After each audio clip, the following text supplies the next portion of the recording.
अध्याय 471 से 490। अपने कमरे में लौटने के बाद राहुल ने 7 चोटियों की प्रतियोगिता से प्राप्त खजाने को छांट लिया। इसमें महान दाव का दिव्य फल भी शामिल था जिसकी वह प्रतीक्षा कर रहा था। राहुल ने मुस्कुराते हुए सुप्रिया को देखा। मेरे प्रिय शिष्य, तुम पहले ही भौतिकीकरण क्षेत्र के 9वें स्तर तक पहुंच चुके हो।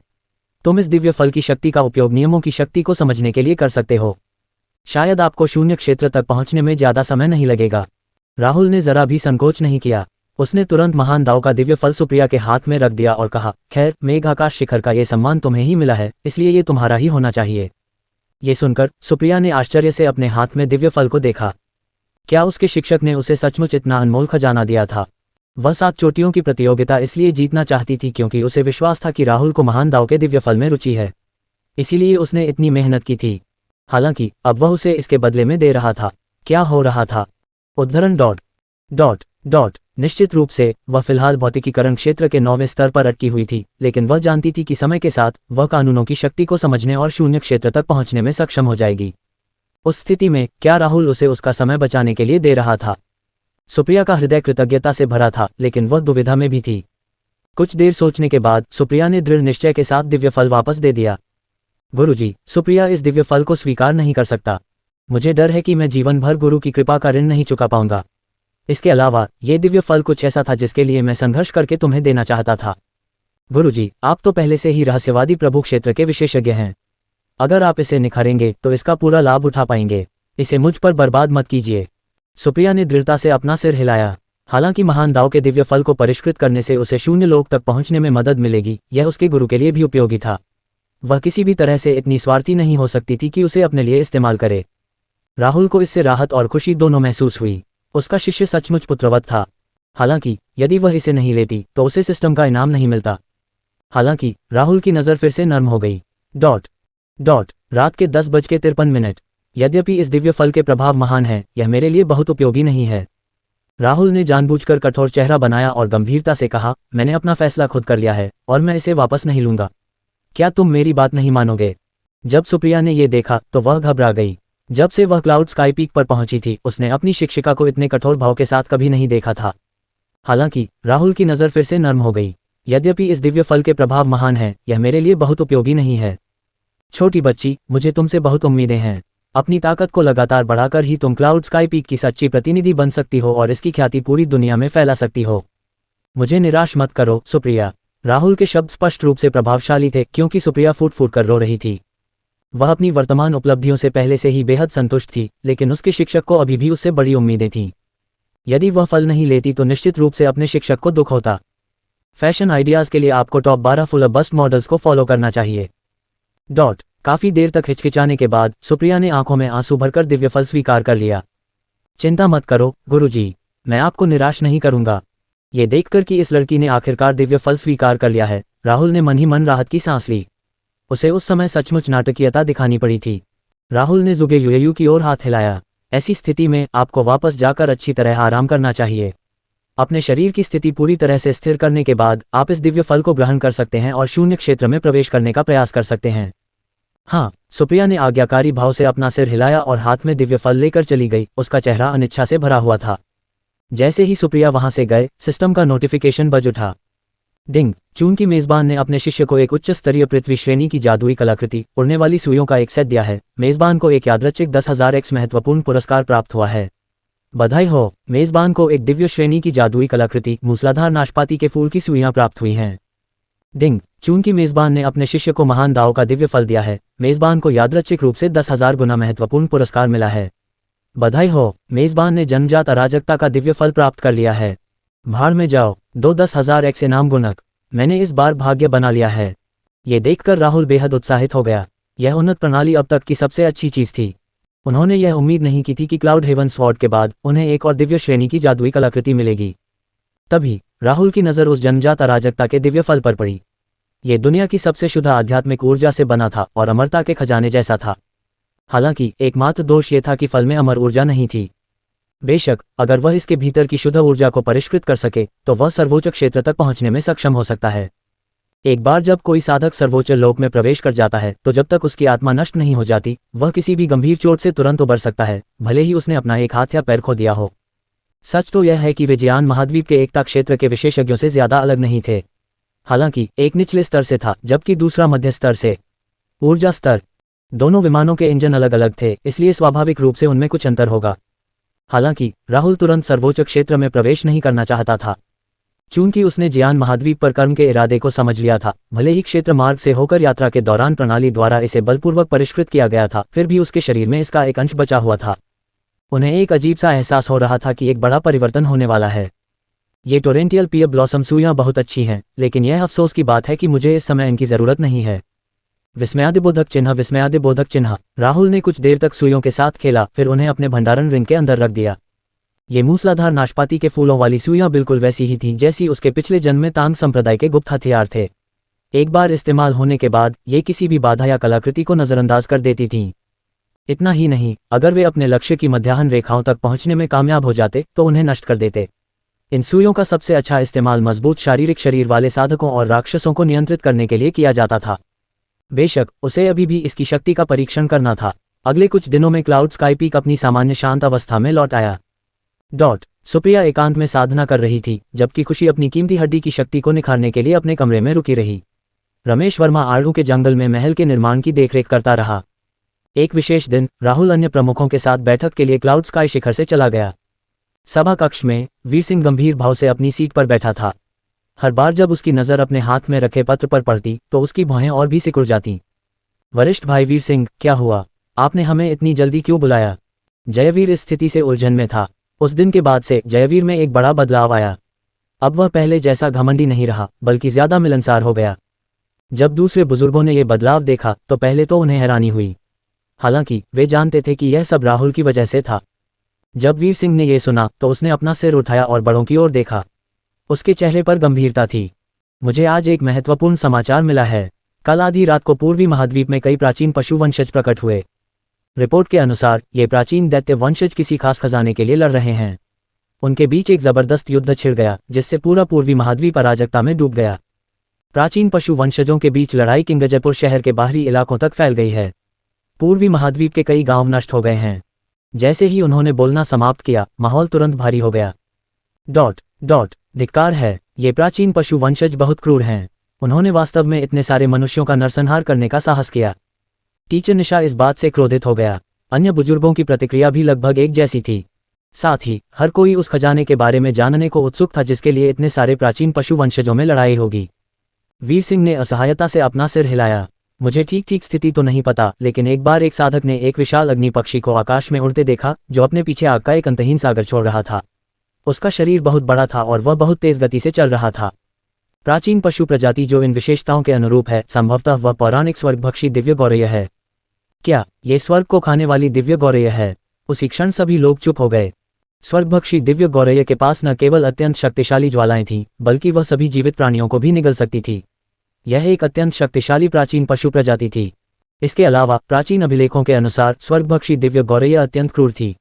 भूख लगने पर उसने हजारों मनुष्यों को भी निगल लिया था। वह निश्चित रूप से किसी उच्चस्तरीय रहस्यवादी प्रभु लोक विशेषज्ञ जितनी ही या उससे भी ज्यादा शक्तिशाली थी। शायद वह परम लोक तक भी पहुंच गई थी। हालांकि जब यह आखिरी बार दिखाई दिया था तो मुखिया रघुवीर ने उसे बचाने के लिए प्रकट होकर उसे पुरातन दिव्य पर्वतों पर निर्वासित कर दिया था। इसे आखिरी बार प्रकट हुए कई 100 साल हो चुके थे। अब मुखिया रघुवीर की मृत्यु के 100 साल बाद स्वर्गभक्षी दिव्य गौरय फिर से प्रकट हुई थी। ये सुनकर राहुल की आंखें चमक उठीं। 100 साल पहले प्रमुख रघुवीर ने वास्तव में स्वर्ग को खाने वाली दिव्य गौरय की उत्पत्ति के बारे में उनसे उल्लेख किया था। कहा जाता था कि यह प्राचीन पशु प्रजाति अत्यंत भयानक थी। हालांकि उस समय यह केवल एक उच्च स्तरीय रहस्यवादी प्रभु क्षेत्र विशेषज्ञ थी, फिर भी इसमें एक प्रारंभिक स्तर के सर्वोच्च क्षेत्र विशेषज्ञ को टक्कर देने की शक्ति थी। सबसे महत्वपूर्ण बात यह थी कि स्वर्गभक्षी दिव्य गौरय बेहद तेज थी और उसकी बुद्धि का स्तर किसी इंसान से कम नहीं था। खतरे में पड़ने पर वह भाग जाती थी। यही वजह थी कि रघुवीर उसे उस समय मार नहीं पाया था। तो फिर वरिष्ठ भाई वीर सिंह क्या प्रस्ताव रखते हैं? वीर सिंह ने अपना सिर उठाया और भारी भाव से कहा, स्वर्ग को खाने वाली दिव्य गौरय के प्रकट होने से पूर्वी महाद्वीप के लिए, विशेष रूप से महान निर्जन दिव्य संप्रदाय के क्षेत्र में एक बड़ी समस्या उत्पन्न हो गई है। उस समय प्रमुख रघुवीर स्वर्ग को खाने वाली दिव्य गौरय को अकेले ही भगाने में सक्षम था और उसे पीछे हटने पर मजबूर कर दिया था। यद्यपि उनका निधन हो चुका है, फिर भी हमें उनके कनिष्ठों के रूप में उनके पदचिन्हों पर चलना चाहिए। हम निश्चित रूप से पुरातन दिव्य पर्वतों पर जानवरों के आक्रमण को रोकने में सक्षम होंगे। आप सब इस बारे में कैसा महसूस करते हैं? जब सबने ये सुना तो वे उत्साहित और जोश से भर गए, खासकर जब उन्हें उस समय की लड़ाई याद आई। जयवीर जोर से हंसे और बोले, हमें अपने पूर्वजों की विरासत को आगे बढ़ाना ही होगा।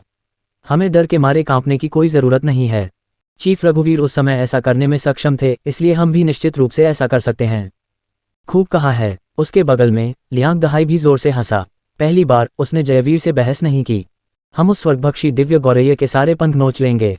टीचर निशा ने यह सुनकर हंसी और फिर कहा, जब तक वरिष्ठ भाई वीर सिंह हमें आदेश देते हैं, महान निर्जन दिव्य संप्रदाय में हर कोई तुरंत कार्य करेगा। ये सुनकर वीर सिंह ने राहत में सिर हिलाया। महान वन्य क्षेत्र का दिव्य संप्रदाय एकजुट था। बेशक चोटियों के बीच कुछ संघर्ष होते थे, लेकिन महत्वपूर्ण क्षणों में सभी अपने दुश्मनों से लड़ने के लिए एकजुट हो जाते थे। अचानक वीर सिंह की नज़र राहुल पर पड़ी, जो ज्यादा दूर नहीं था। उसे ये देखकर आश्चर्य हुआ कि राहुल चुप था। आप क्या सोचते हैं जूनियर भाई राहुल? वीर सिंह ने पूछा। राहुल हैरान रह गया। उन्होंने कई बैठकों में भाग लिया था, लेकिन ये पहली बार था जब वीर सिंह ने उनकी राय पूछने की पहल की थी। ऐसा लग रहा था कि पिछले 3 महीनों में उनकी स्थिति सचमुच बदल गई है। राहुल मुस्कुराए। चूंकि वरिष्ठ भाई वीर सिंह ने निर्णय ले लिया है, इसलिए मैं उसका पालन करूंगा। इसकी बात करें तो स्वर्ग को निगलने वाली दिव्य गौरैया और मेरा मेघ आकाश शिखर भाग्य से बंधे हैं। मैं स्वयं वह काम पूरा करूंगा जो मेरे गुरु ने उस समय शुरू किया था। जैसे ही उसने बोलना समाप्त किया, सभी की आंखें आश्चर्य से भर गईं और उन्होंने प्रशंसा के साथ राहुल को देखा। वे स्वाभाविक रूप से जानते थे कि स्वर्ग को निगलने वाली दिव्य गौरैया कितनी भयानक थी, लेकिन फिर भी उन्हें राहुल से थोड़ा सा भी डर महसूस नहीं हुआ। फिर आज तक भी वे राहुल की असली ताकत के बारे में अनिश्चित थे। राहुल का जवाब मिलने के बाद वीर सिंह को बहुत अधिक राहत महसूस हुई। प्रश्नवाचक चिन्ह। बहुत अच्छा, यही जवाब मैं सुनना चाहता था, वीर सिंह ने हंसते हुए स्पष्ट स्वर में कहा। सामान्य व्यवस्था के अनुसार आप में से प्रत्येक स्वर्ग को खाने वाली दिव्य गौरैया का पीछा करने के लिए कार्य करेगा। तुम्हें याद रखना चाहिए कि स्वर्गभक्षी दिव्य गौरैया बेहद भयानक है। जब तक तुम्हारे पास कोई और विकल्प न हो, कोई जोखिम मत उठाओ। तुम्हें तुरंत दूसरों से संपर्क करना चाहिए और उसे नष्ट करने के लिए सेना में शामिल होना चाहिए। महान वन्य क्षेत्र का दिव्य संप्रदाय इस अभियान में भाग लेने वाला एकमात्र संप्रदाय नहीं है। सौर्य दिव्य साम्राज्य की सर्वोच्च पवित्र भूमियां भी इसमें शामिल हैं। जैसे ही उन्हें निर्दिष्ट संकेत दिखाई देगा, वे तुरंत दौड़ पड़ेंगे। इतने सारे विशेषज्ञों के साथ मिलकर काम करने से हम निश्चित रूप से स्वर्ग को खाने वाली दिव्य गौरैया को मारने में सक्षम होंगे। समझ गया, संप्रदाय प्रमुख, सभी प्रमुखों ने एक साथ कहा। तुम लोग वापस जाकर तैयारी कर सकते हो। फिर सभी लोग बैठक कक्ष से बाहर चले गए। राहुल की अभिव्यक्ति धीरे धीरे बदल गई थी। जब टीचर निशा ने इस बात पर ध्यान दिया तो उसकी जिज्ञासा बढ़ गई। छोटे भाई राहुल, क्या हुआ? कुछ हुआ क्या? कुछ नहीं, राहुल ने अपना सिर हिलाया और कहा, मैं अभी कुछ सोच रहा था, लेकिन मेरे पास अभी तक कोई सुराग नहीं है। वरिष्ठ बहन कब प्रस्थान करेंगी? ये कल होना चाहिए। हालांकि जाने से पहले मुझे अभी कुछ काम निपटाने हैं। आप कब जाने की योजना बना रहे हैं? टीचर निशा ने मुस्कुराते हुए पूछा।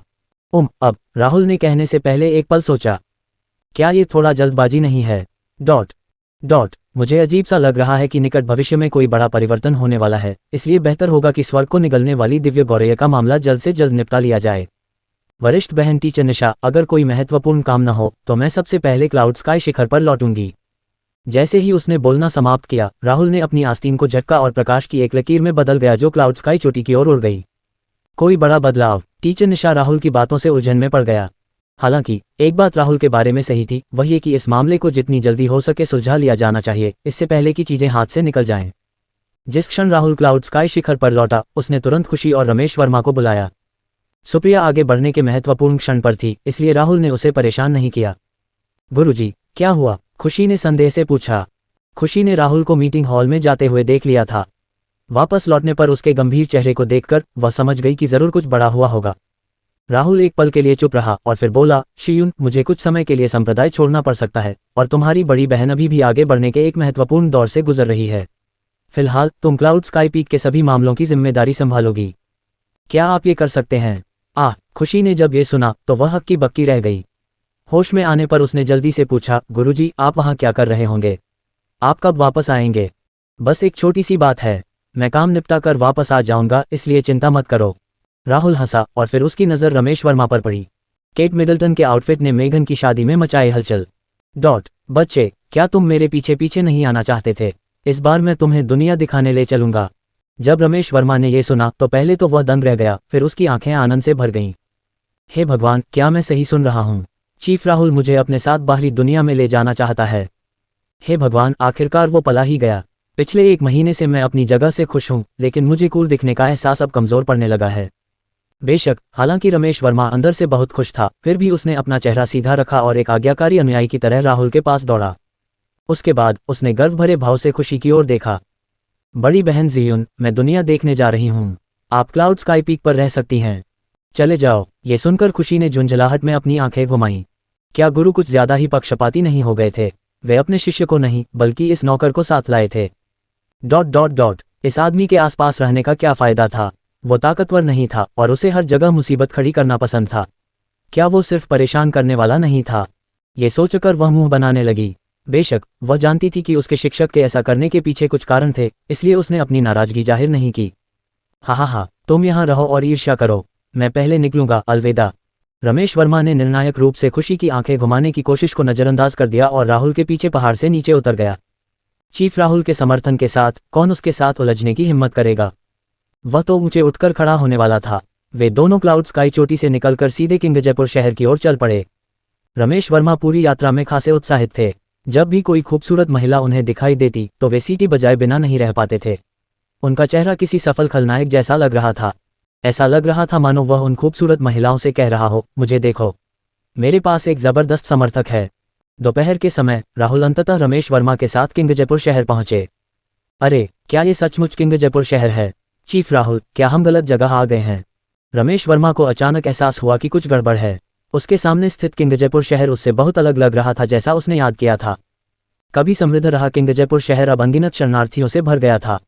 शहर की कठोर दीवारों में बड़े बड़े छेद हो गए थे और सड़कें आग की लपटों से भर गई थीं। अनगिनत शरणार्थी जमीन पर पड़े रो रहे थे। ये धरती पर नर्क जैसा था। ये क्या हुआ? रमेश वर्मा ने जब ये देखा तो वह घबरा गया और तेजी से वर्मा परिवार के निवास की दिशा में भागा।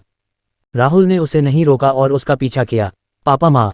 जैसे ही रमेश वर्मा परिवार के निवास पर वापस लौटे, वह तुरंत अपने चेहरे पर चिंतित भाव के साथ मुख्य हॉल की ओर दौड़े। युवा मास्टर। जब वर्मा परिवार के नौकरों ने रमेश वर्मा को वापस आते देखा तो वे तुरंत घबरा गए और उसे रोकना चाहते थे। हालांकि रमेश वर्मा बहुत तेजी से आगे बढ़े और लगभग हॉल तक पहुंच गए। 9 the vampire diary scenes that will make your heart race... तभी अचानक दरवाजे पर सफेद वस्त्र पहने एक व्यक्ति प्रकट हुआ। नमस्कार, चीफ राहुल। ये देखकर सभी लोग आदर से झुक गए। हालांकि उनमें से अधिकांश ने पहले कभी राहुल को नहीं देखा था। रमेश वर्मा ने पहले ही पूरे वर्मा परिवार में राहुल के चित्र प्रसारित कर दिए थे और मांग की थी कि हर नौकर राहुल की उपस्थिति को याद रखे और उसे नाराज न करे। क्या मास्टर रमेश मौजूद हैं? जब नौकरों ने ये सुना तो वे तुरंत घबरा गए। कुछ समय पहले परिवार का मुखिया शरणार्थियों की मदद के लिए परिवार के विशेषज्ञों को पुरातन दिव्य पर्वतों पर ले गया था और वह अभी तक वापस नहीं आया है। ये सुनकर राहुल की भौहें तन गईं। उसने अभी अपनी दिव्य बुद्धि का इस्तेमाल करके किंग जयपुर शहर की सामान्य स्थिति का जायजा लिया था। इस समय किंग जयपुर शहर युद्ध की चपेट में था। शहर में तबाही मची हुई थी और सड़कें अनगिनत शरणार्थियों से भरी हुई थीं। ऐसे महत्वपूर्ण क्षण में राजवीर वर्मा वास्तव में अपने परिवार के विशेषज्ञों को पुरातन दिव्य पहाड़ों के शरणार्थियों की मदद करने के लिए लाया था। हालांकि दूसरी ओर किंग जयपुर शहर में एक बड़े परिवार के मुखिया के रूप में राजवीर वर्मा के लिए मदद करना बिल्कुल सामान्य बात थी। क्या चीफ राहुल किसी विशेष चीज के लिए मास्टर रमेश की तलाश कर रहे हैं? एक व्यक्ति जो नौकरों का नेता लग रहा था एक कदम आगे बढ़ा और घबराते हुए पूछा। राहुल ने अपना सिर थोड़ा हिलाया। कुछ नहीं, मैं तो बस रास्ते में ही आ गया था। तभी रमेश वर्मा मुख्य हॉल से बाहर निकल आया। उसकी चिंतित अभिव्यक्ति सामान्य हो गई थी। अभी उसे अपनी मां से पता चला था कि उसके पिता सचमुच परिवार के विशेषज्ञों को पुरातन दिव्य पर्वतों पर ले आए हैं। ये जानने के बाद कि उसके माता पिता सुरक्षित हैं, रमेश वर्मा ने राहत की सांस ली और फिर राहुल की ओर देखा। चीफ राहुल, मेरे पिता इस समय प्राचीन दिव्य पर्वतों में हैं, इसलिए वे आपका व्यक्तिगत रूप से स्वागत नहीं कर पाएंगे। क्या हम आगे वहीं जाएंगे?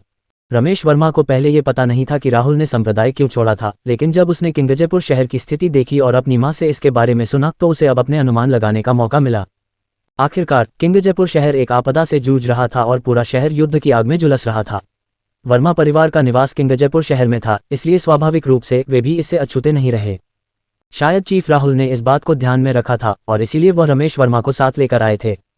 वर्तमान में किंग जयपुर शहर से कई सौ मील दूर अनगिनत उन्मत्त जानवर अपने आसपास की हर चीज का वध कर रहे थे।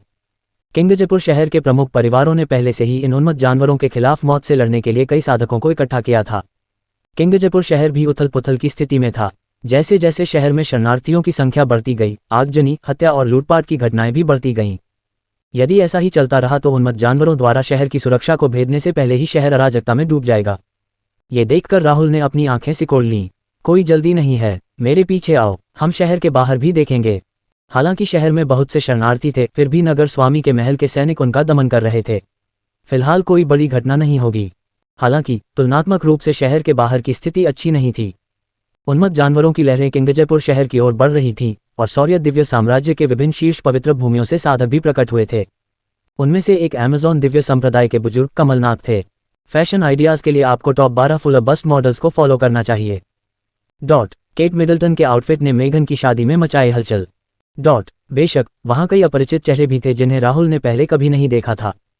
ठीक है, रमेश वर्मा ने तुरंत सिर हिलाया और राहुल के पीछे पीछे चल पड़ा। राहुल और रमेश वर्मा युद्धग्रस्त सड़कों से होते हुए किंगजयपुर शहर से बाहर निकल गए। रमेश वर्मा उस समय हैरान रह गए जब उन्होंने उस भूमि को देखा जो आग की लपटों में नहाई हुई थी। अरे, इसका क्या कारण है? उस समय बहुत से किसान शहर की दीवार के ऊपर इकट्ठे हो गए थे और दूर तक देख रहे थे। क्या तुम लोगों ने सुना? कल रात नेगी परिवार के कुछ विशेषज्ञों को प्राचीन दिव्य पर्वतों की ओर जाते हुए एक बेहद भयानक प्राचीन पशु वंशज का सामना करना पड़ा। अफवाह थी कि वह एक रहस्यवादी प्रभुलोक का पशु है। मैंने भी इसके बारे में सुना है। मुझे बताया गया कि नेगी परिवार ने इस वजह से सैकड़ों लोगों को खो दिया। इतना ही नहीं, बल्कि ऐसा लग रहा है कि वह जानवर ग्रीन स्काई रिज की ओर बढ़ रहा है। दीवान परिवार और नेगी परिवार ने जानवर का पता लगाने के लिए पहले ही कई स्काउट्स भेज दिए हैं। कौन जाने अब वहां क्या हो रहा है। अब जबकि स्वर्गीय खजाना प्रकट हो गया है, पुरातन दिव्य पर्वतों के प्राचीन पशु वंशज हर जगह उत्पात मचा रहे हैं। पूरा पूर्वी महाद्वीप उथल पुथल में है।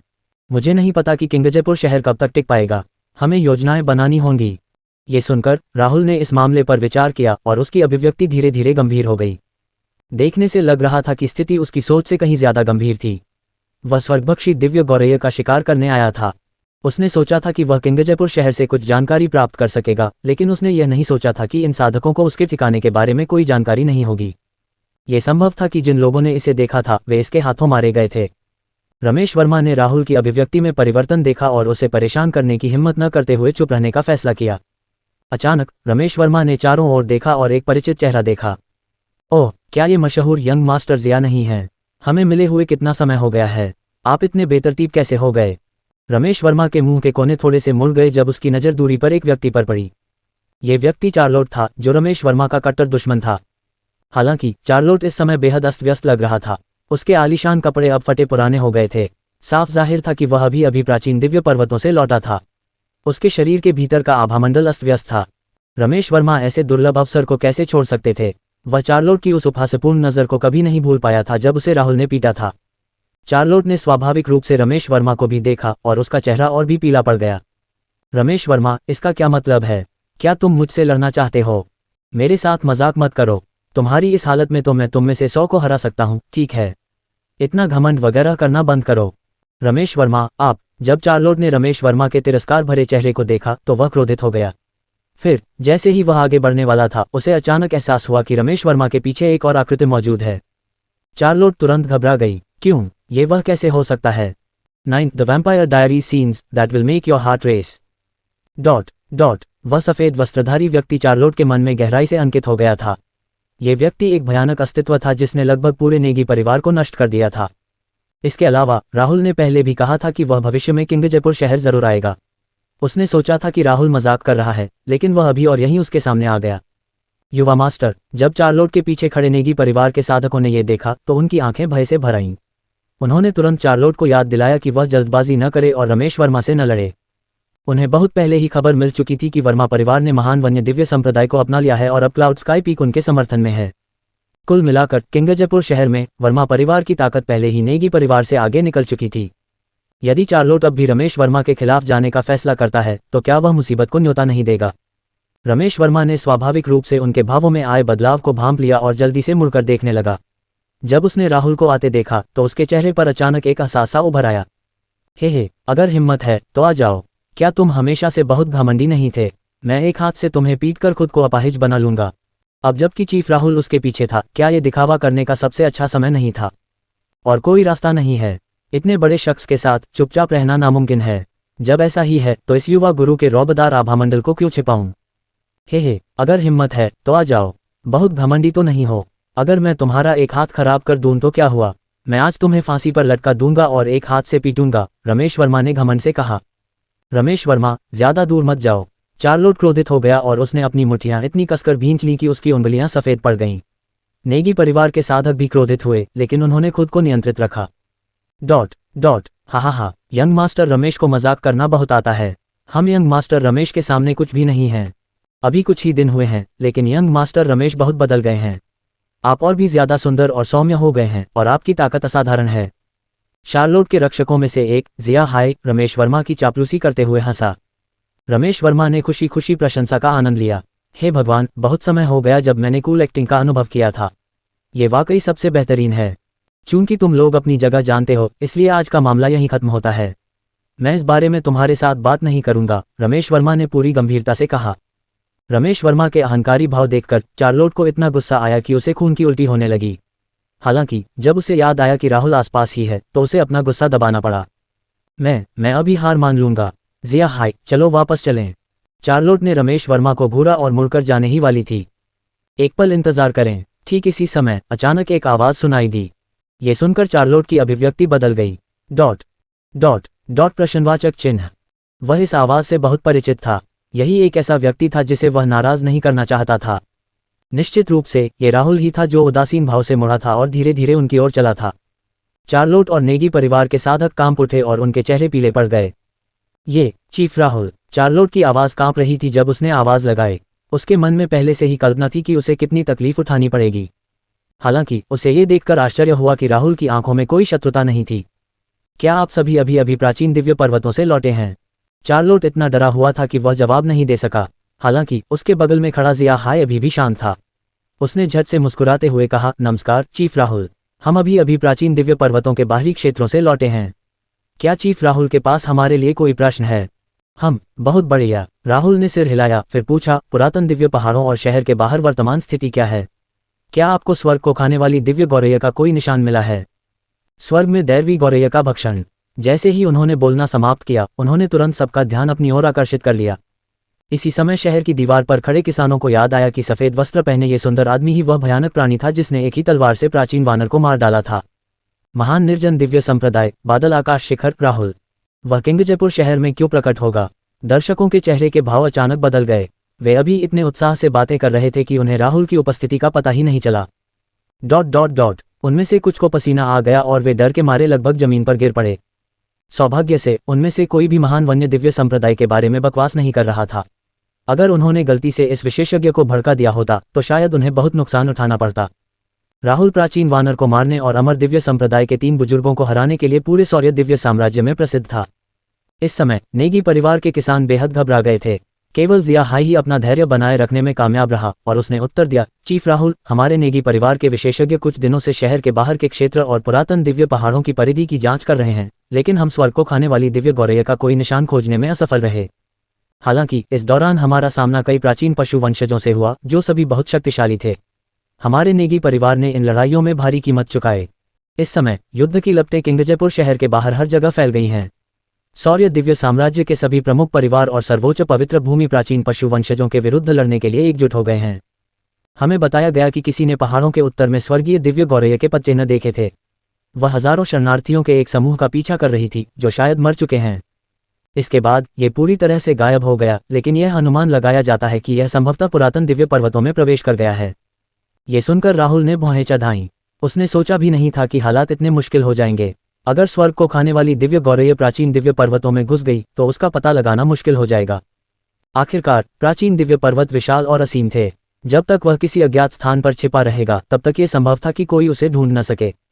ऐसा कहा जा रहा है कि राहुल को एक अकथनीय अंतर्ज्ञान था कि यह फिर से प्रकट होगा। आखिरकार हर प्राचीन पशु वंशज स्वर्गीय खजाने को लक्ष्य कर रहा था। जब तक विशाल ताबूत ले जाने वाला काला कछुआ दिखाई देता रहेगा, स्वर्ग को खाने वाली दिव्य गौरैया अवश्य ही निकट ही रहेगी। अपनी इच्छित जानकारी प्राप्त करने के बाद राहुल ने नेगी परिवार के लिए चीजें मुश्किल नहीं बनाईं। हालांकि नेगी परिवार ने पहले भी राहुल को नाराज किया था, लेकिन वे उसके लिए कोई खतरा नहीं थे, इसलिए उदारता दिखाना ठीक था। किसी भी मामले में राहुल ऐसा व्यक्ति नहीं था जो लोगों को अपनी इच्छा से मार डालता। चल दर, राहुल ने रमेश वर्मा से कहा, फिर प्रकाश की एक लकीर में बदल गया और पुरातन दिव्य पहाड़ों की दिशा में चला गया। रमेश वर्मा ने शार्लोट को आत्मसंतुष्ट भाव से देखा, फिर जल्दी से राहुल के पीछे चला गया। उन दोनों को जाते देख चार्लोट गुस्से में शहर की दीवार पर अपनी मुट्ठी पटकने से खुद को नहीं रोक सका। सचमुच घिनौना, क्या इस आदमी ने पहले भी राहुल को नाराज नहीं किया था? हमारी आखिरी मुलाकात को बस कुछ ही दिन हुए हैं, तो फिर उसके साथ उसके अच्छे रिश्ते कैसे बन गए? वर्मा परिवार क्लाउड स्काई चोटी पर सवार था और नेगी परिवार असहाय होकर केवल बैठा देख रहा था। दूसरी ओर जिया हाई को मानो कुछ सूझा हो। उसने पहले अपने युवा स्वामी की ओर देखा, फिर जाते हुए रमेश वर्मा की ओर। उसने गहरी सांस ली। युवा गुरु रमेश वर्मा कोई अद्वितीय प्रतिभाशाली व्यक्ति नहीं है, लेकिन उनमें एक बात है जिससे मैं प्रभावित हूं, वह है उनकी बेशर्मी। जब सबने ये सुना तो वे अचंभित रह गए। आखिर उसका क्या मतलब था? अंकल जिया, आप क्या बात कर रहे हैं? चार्लोट हक्की बक्की रह गई। हालांकि ये जानने के लिए कि क्या हो रहा है, वह फिर भी शांत हो गया और मार्गदर्शन मांगा। अपने युवा स्वामी को इतनी विनम्रता से सलाह मांगते देखना दुर्लभ था, इसलिए जिया हाई संतुष्टि में सिर हिलाए बिना नहीं रह सका। रमेश वर्मा के अहंकार से मूर्ख मत बनो, वह वास्तव में बहुत चालाक है। जैसे ही उसे पता चला कि चीफ राहुल कोई ऐसा व्यक्ति नहीं है जिसे वह अपमानित कर सके, उसने तुरंत अपनी गलती मान ली और अपनी गरिमा त्याग दी। जैसा कि कहावत है, इंसान जानता है कि कब झुकना है और कब झुकना है। इसमें कोई शर्म की बात नहीं है। अगर ऐसा करने से परिवार को अनगिनत लाभ मिल सकते हैं तो इससे पूर्वजों का भी सम्मान होगा। मैंने सुना है कि एक बार जब रमेश वर्मा ने चीफ राहुल को नाराज कर दिया तो वह बिना किसी हिचकिचाहट के घुटनों के बल बैठ गया और यहाँ तक कि खुद को एक पुत्रवत पुत्र बनने के लिए तैयार कर लिया। शायद युवा स्वामी की नज़र में रमेश वर्मा का व्यवहार बेहद भद्दा है। हालांकि उसके जैसे लोग अक्सर अकल्पनीय चीज़ें हासिल कर लेते हैं। जैसे ही उन्होंने बोलना समाप्त किया, सभी को एक ही बात का एहसास हुआ। चार्लोट का मुंह फड़कने से बच नहीं सका। हे भगवान, मुझे उनसे इस तरह हारने की उम्मीद नहीं थी। अगर मुझे पता होता कि ऐसा होगा तो मैं भी घुटनों के बल बैठकर पुत्रवत रहने की शपथ लेता। ये सोचते ही चार्लोट का चेहरा बहुत ही भद्दा हो गया। हालांकि उन्हें यह स्वीकार करना पड़ा कि चरित्र या कम से कम बेशर्मी के मामले में उनकी तुलना रमेश वर्मा से नहीं की जा सकती। रुको, तो क्या इसका मतलब यह है कि चीफ राहुल को संतान पसंद है? चार्लोट को अचानक एक बहुत ही महत्वपूर्ण बात समझ में आई। वास्तव में उन्होंने इस अवधि के दौरान रमेश वर्मा की उपलब्धियों के बारे में सब कुछ सुन लिया था। ऐसा कहा जाता है कि सुपरिवार के घर लौटने के बाद उसमें बहुत बड़ा बदलाव आया। वह अपने माता पिता और बड़ों के प्रति बेहद आज्ञाकारी हो गया और दूसरों के साथ ज्यादा विनम्र हो गया। अब वह पहले जैसा घमंडी नहीं रहा। जब मामला ऐसा था तो वह ऐसा क्यों नहीं कर सकता था? जब तक वह अच्छा प्रदर्शन करता रहेगा, शायद एक दिन चीफ राहुल उसे अपनी आंखों में बसा लेंगे। चार्लोट भी कोई बड़ा फायदा नहीं चाहता था। जब तक वह उनके बीच की पुरानी दुश्मनी दूर कर लेता तब तक सब ठीक था। ये सोचकर चार्लोट ने तुरंत निर्णय लिया। समझ गया, अब से मैं एक आज्ञाकारी पुत्र बनूंगा। जैसे ही उसने बोलना समाप्त किया, चार्लोट मुनी और नेगी परिवार के निवास की दिशा में चल पड़ी। उनके आसपास के लोग अचंभित रह गए। क्या आज सूरज पश्चिम से निकला? क्या नेगी परिवार का युवा स्वामी सचमुच एक पुत्रवत पुत्र बनने वाला था? हा, हे भगवान, ये तो वाकई अविश्वसनीय है। क्या युवा मास्टर वाकई एक पुत्रवत पुत्र बनने वाले हैं? उसके बगल में खड़ा जिया हाई भी हैरान था। हालांकि वह इस घटनाक्रम से रोमांचित भी था। भविष्य में परिणाम चाहे जो भी हो, यह एक बहुत अच्छी शुरुआत थी। ये तो मानना ही पड़ेगा कि राहुल का किंगजयपुर शहर में बहुत प्रभाव था। किंगजयपुर शहर के तीनों सुखवादी युवा स्वामी राहुल से डरते थे।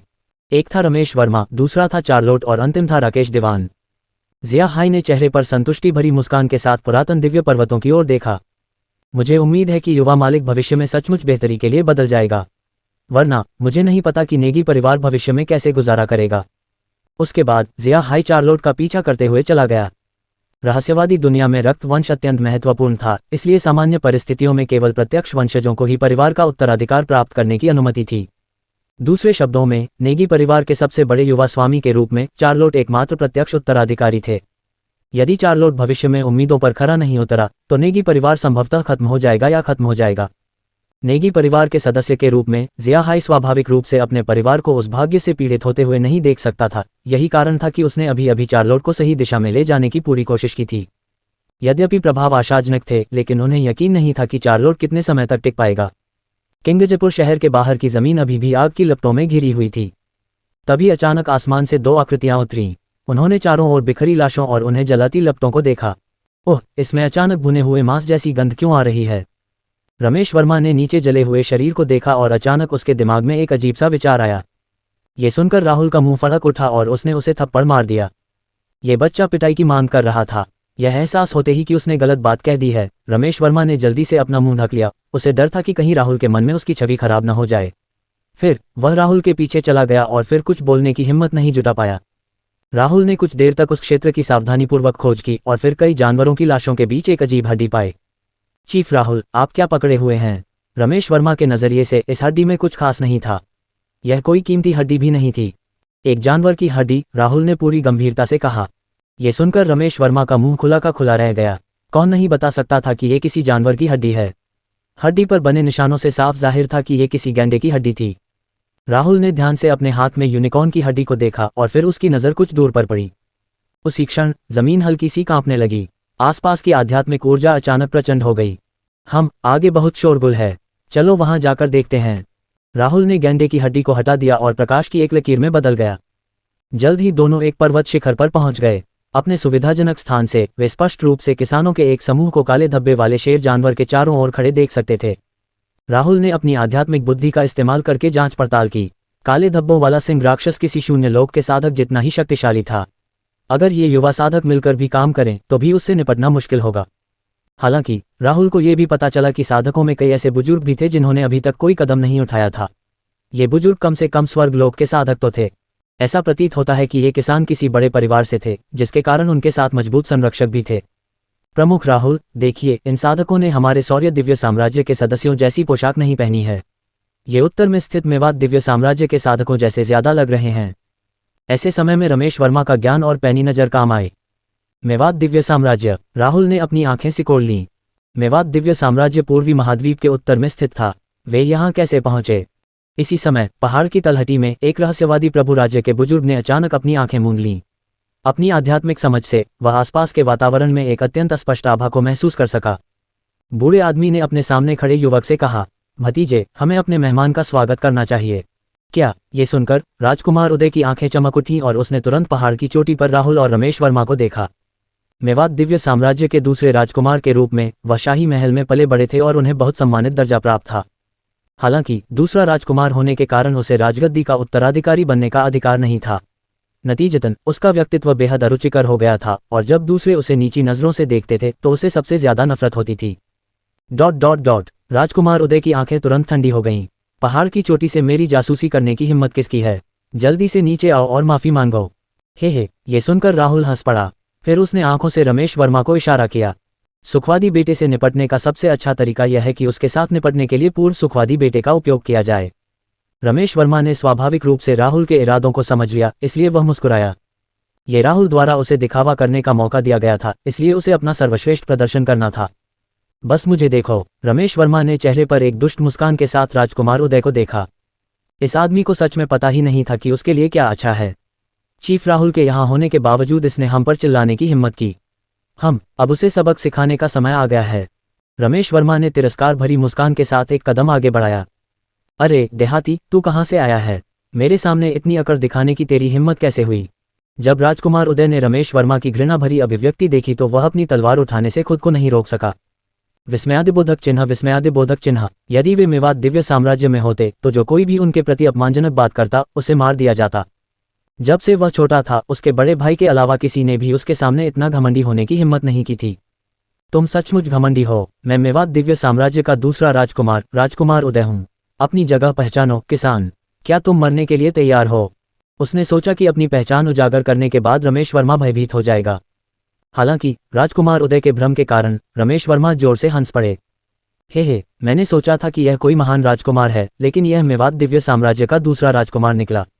एक साधारण दूसरा राजकुमार। यहाँ तक कि युवराज भी सौर्य दिव्य साम्राज्य का दौरा करते समय मुझसे इस तरह बात करने की हिम्मत नहीं करेगा। अपना शाही अभिमान त्याग दो। यह हैहान दैवीय साम्राज्य का क्षेत्र नहीं है, रमेश वर्मा ने ठंडी मुस्कान के साथ कहा। शुरुआत में तो उसे यह जानकर आश्चर्य हुआ कि राजकुमार उदय एक राजकुमार था, लेकिन जब उसे पता चला कि वह तो बस दूसरा राजकुमार था तो उसने तुरंत राहत की सांस ली। भले ही राजकुमार उदय मेवात दिव्य साम्राज्य का दूसरा राजकुमार था, वह किसी अन्य साम्राज्य के क्षेत्र में इतना अभिमानी नहीं हो सकता था। हर कोई उनके शानदार प्रदर्शन को देख रहा था। ... जुवानतियान, इतना नाराज मत हो। हम यहाँ मेवात दिव्य साम्राज्य का प्रतिनिधित्व करते हुए विवाह संबंध बनाने आए हैं। सौर्य दिव्य साम्राज्य के प्रमुख परिवारों के साथ विवाद में मत पड़ो। काले वस्त्र पहने बूढ़े व्यक्ति ने उसे याद दिलाया, लेकिन उसकी नजरें रमेश वर्मा के पीछे सफेद आकृति पर टिकी थीं। उसे एक अजीब सा आभास हुआ कि इस व्यक्ति की ताकत अत्यंत भयानक थी। एक रहस्यवादी प्रभु क्षेत्र विशेषज्ञ के लिए इस तरह महसूस करने का मतलब केवल ये हो सकता है कि दूसरे पक्ष की ताकत उसकी तुलना में कहीं अधिक है। यद्यपि श्वेत वस्त्रधारी युवक पहाड़ की चोटी पर ही खड़ा था, फिर भी उसकी आभा विचित्र और दमघोंटू थी। काले वस्त्रधारी वृद्ध को बड़ा आश्चर्य हुआ। क्या सौर्य दिव्य साम्राज्य के विशेषज्ञ इतने भयानक थे? एक कुलीन पुत्र का संरक्षक इतना शक्तिशाली कैसे हो सकता है? ये सुनकर राजकुमार उदय ने अपने दिल में गुस्से को दबा दिया और ठंडी नजर से कहा, बहुत अच्छा, मैं तुम्हें याद रखूंगा। अगर हिम्मत है तो अपना नाम बताओ। हे, तुम खुद को मेवात दिव्य साम्राज्य का दूसरा राजकुमार कहते हो, लेकिन क्या तुम काय नहीं हो? ये युवा स्वामी अपना नाम कभी नहीं बदलेगा। ये रमेश वर्मा है। रमेश वर्मा द्वारा उसे काय कहे जाने की बात सुनकर राजकुमार उदय खुद को रोक नहीं पाया। उसकी आंखें क्रोध से भर आईं और उसके हाथ में मौजूद कृपाण से तेज कृपाण क्यों निकली। 8वें स्तर के भौतिकीकरण क्षेत्र के विशेषज्ञ की भयानक शक्ति प्रस्फुटित हुई। वह रमेश वर्मा पर हमला करने ही वाला था। इस समय विनाशकारी शक्ति से भरी तलवार आकाश में उछली और तुरंत उस पर आ गिरी। उसी क्षण राजकुमार उदय का शरीर अचानक कांप उठा और उसकी आंखें अचानक सुस्त हो गईं। उन कुछ सेकंडों में उसे ऐसा लगा जैसे वह नरक की गहराई में गिर गया हो। जब उसे होश आया तो उसका शरीर बेकाबू होकर कांप रहा था, चेहरा पीला पड़ गया था। उसके हाथ में पकड़ी तलवार जमीन पर गिर पड़ी। डॉट डॉट अभी भी कांपते हुए उसने रमेश वर्मा के पीछे खड़ी सफेद आकृति पर नजर डाली। सफेद वस्त्र पहने वह युवक बिल्कुल उदासीन लग रहा था, हालांकि ऐसा भी लग रहा था कि पूरी स्थिति उसके नियंत्रण में थी। इस समय राजकुमार उदय को अंततः समझ में आ गया कि रमेश वर्मा ने इतना घमंडी होने की हिम्मत क्यों की। एक शीर्ष स्तरीय रहस्यवादी प्रभु क्षेत्र विशेषज्ञ, काले वस्त्र पहने बूढ़े आदमी की आंखें सिकुड़ गईं। ये सुनकर राजकुमार उदय का शरीर और भी कांप उठा। क्या वह व्यक्ति वास्तव में एक शीर्ष स्तरीय रहस्यवादी प्रभु क्षेत्र विशेषज्ञ है? ये तो बहुत ही हास्यास्पद था। वे अभी अभी सौर्य दिव्य साम्राज्य के क्षेत्र में पहुंचे थे और किसी तरह एक उच्च स्तरीय रहस्यवादी प्रभु क्षेत्र विशेषज्ञ से उनका सामना हो चुका था। क्या सौर्य दिव्य साम्राज्य में ऐसे विशेषज्ञ इतने आम थे? राजकुमार उदय की आंखें अविश्वास से भर गईं और उसका शरीर अनियंत्रित रूप से कांपने लगा। यहाँ तक कि यात्रा में उन्हें अपनी सुरक्षा की चिंता नहीं थी। इसका कारण काले वस्त्रधारी बुजुर्ग हेमराज गंधर्व की उपस्थिति थी। हालांकि हेमराज गंधर्व के चेहरे पर भी डर का भाव था। राजकुमार उदय मूर्ख नहीं था, वह स्वाभाविक रूप से स्थिति को समझ सकता था। पहाड़ की चोटी पर बैठे विशेषज्ञ को वह निश्चित रूप से अपमानित नहीं कर सकता था। उसके पिता सही थे, सौर्य दिव्य साम्राज्य में कई विशेषज्ञ थे, इसीलिए उसे खास तौर पर निर्देश दिया गया था कि जब वह सौर्य दिव्य साम्राज्य के इलाके में जाए तो कम ही लोगों से मिले। उसने अपने पिता की सलाह पर ज्यादा ध्यान नहीं दिया था, लेकिन ऐसा लग रहा था कि उसकी अज्ञानता उसे वापस नुकसान पहुंचा रही थी। अंकल मोयान, अब हमें क्या करना चाहिए? राजकुमार उदय ने घबराहट से पूछा। उसने रमेश वर्मा पर हमला किया क्योंकि वह अपने क्रोध को नियंत्रित नहीं कर सका था। इसके अलावा उसे तलवार की नीयत में हत्या की नीयत का भी एहसास हुआ। जाहिर है इस मामले को सुलझाना आसान नहीं था। ये सुनकर हेमराज गंधर्व ने कुछ निराशा के साथ राजकुमार उदय की ओर असहाय दृष्टि से देखा। ये बच्चा बहुत आवेगशील था, हालांकि अब जब स्थिति यहाँ तक आ गई है तो उसे अपनी गरिमा त्यागनी पड़ी। हेमराज गंधर्व ने मुस्कुराते हुए राहुल से कहा, मैं राजकुमार हेमराज गंधर्व हूँ। मैं आपको कैसे संबोधित करूँ? आप किस संप्रदाय से हैं? हालांकि हेमराज गंधर्व के ऐसा कहने के बाद उन्हें कोई प्रतिक्रिया नहीं मिली। जब राजकुमार उदय ने ये देखा तो वह थोड़ा नाराज हुआ। यद्यपि सौर्य दिव्य साम्राज्य के विशेषज्ञ शक्तिशाली थे, फिर भी उन्हें इतना असभ्य होने की कोई आवश्यकता नहीं थी, है ना? हालांकि दूसरे पक्ष की भयानक ताकत के कारण उन्होंने सतह पर असंतोष का कोई संकेत दिखाने की हिम्मत नहीं की। बस इसी तरह माहौल अजीब तरह से असहज हो गया। अचानक एक सुनहरी जेड गाड़ी प्रकट हुई। ये सौर्य दिव्य राजवंश के शाही परिवार की गाड़ी है। रमेश वर्मा को यह देखकर आश्चर्य हुआ। सौर्य दिव्य साम्राज्य के एक प्रमुख परिवार के शिष्य होने के नाते वह स्वाभाविक रूप से राजपरिवार की गाड़ियों से परिचित थे। उन्हें पहचानना वैसे भी मुश्किल नहीं था क्योंकि उन पर राजपरिवार का प्रतीक चिन्ह लगा होता था। उस समय जब खुशी महल से भाग निकली थी तो वह जिस गाड़ी पर सवार हुई थी वह भी ऐसी ही थी। ये भी गाड़ी पर लगे शिखर के कारण ही था कि खुशी बिना किसी बाधा के यात्रा करने में सक्षम था और उसे किसी बड़े खतरे का सामना नहीं करना पड़ा। बहुत जल्दी आलीशान गाड़ी राजकुमार उदय और बाकी लोगों के सामने आ पहुंची। आलीशान पोशाक पहने एक सुंदर आदमी गाड़ी से उतरा। उस आदमी की निगाहें कोमल थीं, लेकिन उसमें राजसीपन और अधिकार का भाव झलक रहा था। राहुल ने आंखें सिकुड़कर उस युवक को गहराई से देखा। उस व्यक्ति का शरीर भाग्य ऊर्जा से भरा हुआ था जो सौर्य दिव्य साम्राज्य के भाग्य से जुड़ा हुआ था। इससे दूसरे पक्ष की पहचान आसानी से निर्धारित हो गई। सौर्य दिव्य साम्राज्य का युवराज, है ना? चीजें दिलचस्प होने लगी हैं। विस्मयादिबोधक चिन्ह। राहुल के होंठों पर मुस्कुराहट आ गई, लेकिन उसका नीचे जाने का कोई इरादा नहीं था। वह इस बात को लेकर उत्सुक था कि रमेश वर्मा इस स्थिति को कैसे संभालेंगे। सौर्य दिव्य साम्राज्य के युवराज का रूप देखकर राजकुमार उदय और हेमराज गंधर्व दोनों की आंखें चमक उठीं। ऐसा लग रहा था कि अब इस विकट स्थिति के सुलझने की संभावना है। राहुल उन्हें निशाना बना सकता था, लेकिन वह सौर्य दिव्य साम्राज्य के युवराज को निशाना नहीं बना सकता था, है ना? इसके अलावा सौर्य दिव्य साम्राज्य के साधक के रूप में युवराज के आगमन पर क्या इस व्यक्ति को कम से कम किसी प्रकार की प्रतिक्रिया नहीं दिखानी चाहिए? हालांकि हेमराज गंधर्व को निराशा हुई कि राहुल ने फिर भी कुछ नहीं कहा। वह अब भी पहले जैसा ही शांत था। जब रमेश वर्मा ने सौर्य दिव्य साम्राज्य के युवराज विनय को देखा तो वह तुरंत घबरा गया। हे भगवान, युवराज यहाँ खुद क्यों आए? मुझे मत बताना कि ये लोग एक दूसरे को जानते हैं। रमेश वर्मा ने जल्दी से राहुल की तरफ देखा। जब उसने राहुल के शांत भाव देखे तो उसने राहत की सांस ली। हर कोई उनके शानदार प्रदर्शन को देख रहा था। डॉट डॉट गनीमत रही कि बड़ा बॉस उसके पास ही था, वरना वह वहीं अपनी पैंट में पेशाब कर देता। हे, मैंने सोचा भी नहीं था कि मैं एक दिन युवराज के सामने कूल बन पाऊंगी। ये वाकई रोमांचक है। जैसे ही युवराज विनय गाड़ी से उतरा, उसे लगा कि माहौल ठीक नहीं है। उसने जल्दी से अपना सिर उठाया और पहाड़ की चोटी की ओर देखा। वह व्यक्ति कौन है? मैं उसकी साधना के स्तर का अंदाजा नहीं लगा पा रहा हूं। इस समय युवराज विनय के पीछे खड़े विशेषज्ञ ने गंभीर भाव से उसे चेतावनी दी। महाराज, वह विशेषज्ञ बहुत शक्तिशाली है, मैं उसका मुकाबला नहीं कर सकता। पूर्वी महाद्वीप में अभी उथल पुथल मची हुई है, इसलिए दुनिया के सभी शीर्ष पवित्र देशों के विशेषज्ञ वहां आ गए हैं। हो सकता है यह विशेषज्ञ भी उनमें से एक हो। युवराज विनय ने सिर हिलाया। यद्यपि वह सौर्य दिव्य साम्राज्य का युवराज था, फिर भी उसकी स्थिति केवल धर्मनिरपेक्ष दुनिया में ही सर्वोच्च थी। उन शीर्ष पवित्र भूमियों की तुलना में जो अनगिनत वर्षों से अस्तित्व में थी, सौर्य दिव्य साम्राज्य केवल एक छोटी सी शक्ति थी जो केवल कुछ हजार वर्षों से ही अस्तित्व में थी। यदि शीर्ष पवित्र भूमि चाहती तो वे किसी भी समय शासक साम्राज्य को बदल सकते थे। युवराज होने के नाते युवराज विनय स्वाभाविक रूप से इस बारे में बहुत स्पष्ट थे। यही कारण था कि वह बड़े परिवारों के अन्य शिष्यों की तरह अहंकारी नहीं था। इसके विपरीत वह बहुत विनम्र था। हेमराज गंधर्व की ओर देखते हुए युवराज विनय ने बहुत विनम्रता से कहा, नमस्कार राजकुमार मोयान, बहुत समय हो गया। मुझे पहले एक स्काउट से सूचना मिली थी कि तुम दोनों साम्राज्य के क्षेत्र में प्रवेश कर चुके हो। मेरे पिता ने मुझे तुम दोनों का स्वागत करने के लिए आने का निर्देश दिया था, लेकिन ऐसा लगता है कि आपको कुछ परेशानी का सामना करना पड़ा है।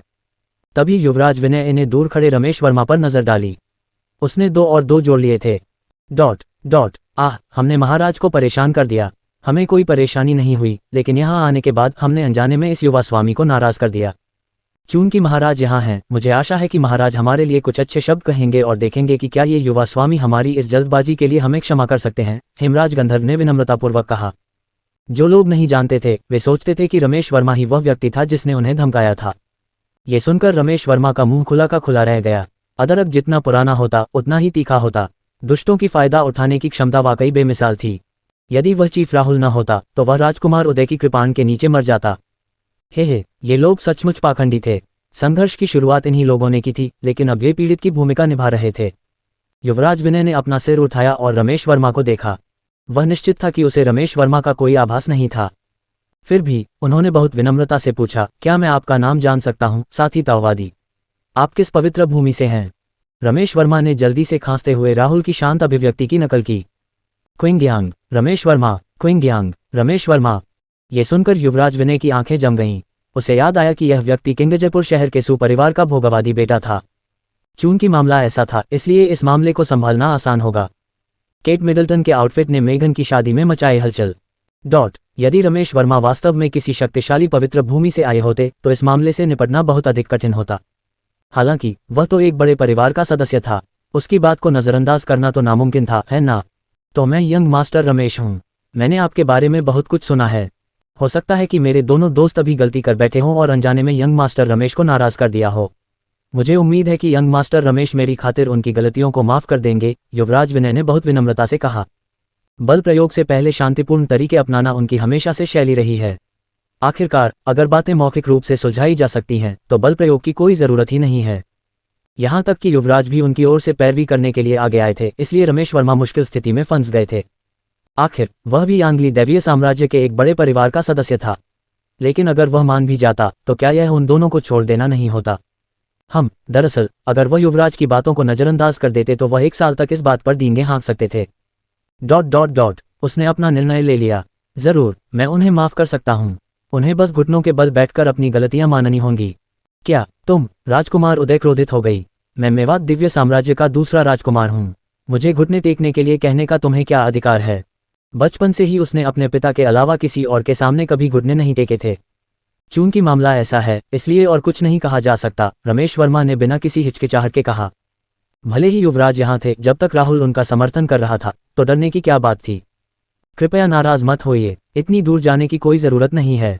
ये सुनकर युवराज विनय ने जल्दी से उसे कोमल स्वर में रोक दिया। हालांकि वह थोड़ा नाराज भी था।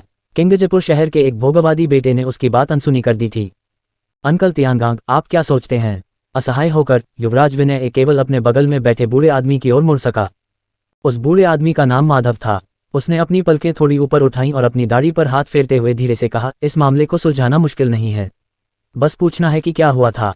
ये तो वाजिब है। युवराज विनय ने सहमति में सिर हिलाया। फिर वह राजकुमार उदय के पास गया और उससे पूछा कि क्या हुआ था। विस्मयादिबोधक चिन्ह, विस्मयादिबोधक चिन्ह। राजकुमार उदय से पूछने के बाद युवराज विनय ने कहानी का उनका पक्ष सुनने के लिए रमेश वर्मा की ओर रुख किया। थोड़ी देर बाद युवराज विनय ने भौहें चढ़ाईं। उनकी कहानियों में बहुत बड़ा अंतर था। हालांकि युवराज विनय को लगा कि रमेश वर्मा की बातें ज्यादा विश्वसनीय और वास्तविक थीं। आखिरकार बेईजुआतियान की कहानी कुछ अस्पष्ट थी। उसने सिर्फ इतना कहा कि उसने अनजाने में रमेश वर्मा को नाराज कर दिया था और विस्तार में नहीं गया था। इसके विपरीत रमेश वर्मा ने पूरी घटना का विस्तार से वर्णन करते हुए कहा कि राजकुमार उदय ने अहंकारपूर्वक उन्हें केवल उन्हें देखने के लिए घुटने टेकने के लिए कहा था। रमेश वर्मा मेवात दिव्य साम्राज्य का नागरिक नहीं था, तो राजकुमार उदय के सामने घुटने टेकने की क्या जरूरत थी। उनके शब्दों ने राजकुमार उदय के बारे में युवराज विनय की धारणा को और खराब कर दिया। यह आदमी वाकई घमंडी था। अगर जियून उससे शादी कर ले तो क्या वह सचमुच खुश रहेगी। 9. The vampire diary scenes that will make your heart race. शाही परिवार में कभी कोई पारिवारिक प्रेम नहीं रहा था, सिर्फ लाभ ही मायने रखता था।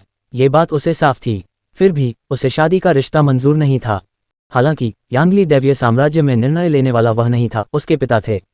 अगर वह असंतुष्ट भी थे तो उसे जाहिर करने की हिम्मत नहीं करते थे।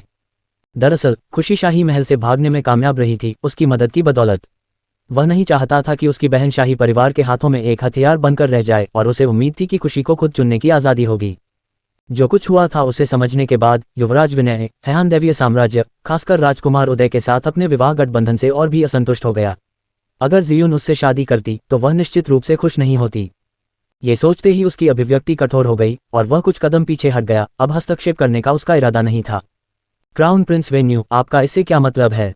जब राजकुमार उदय ने युवराज विनय की अभिव्यक्ति देखी तो उसकी अभिव्यक्ति बदल गई।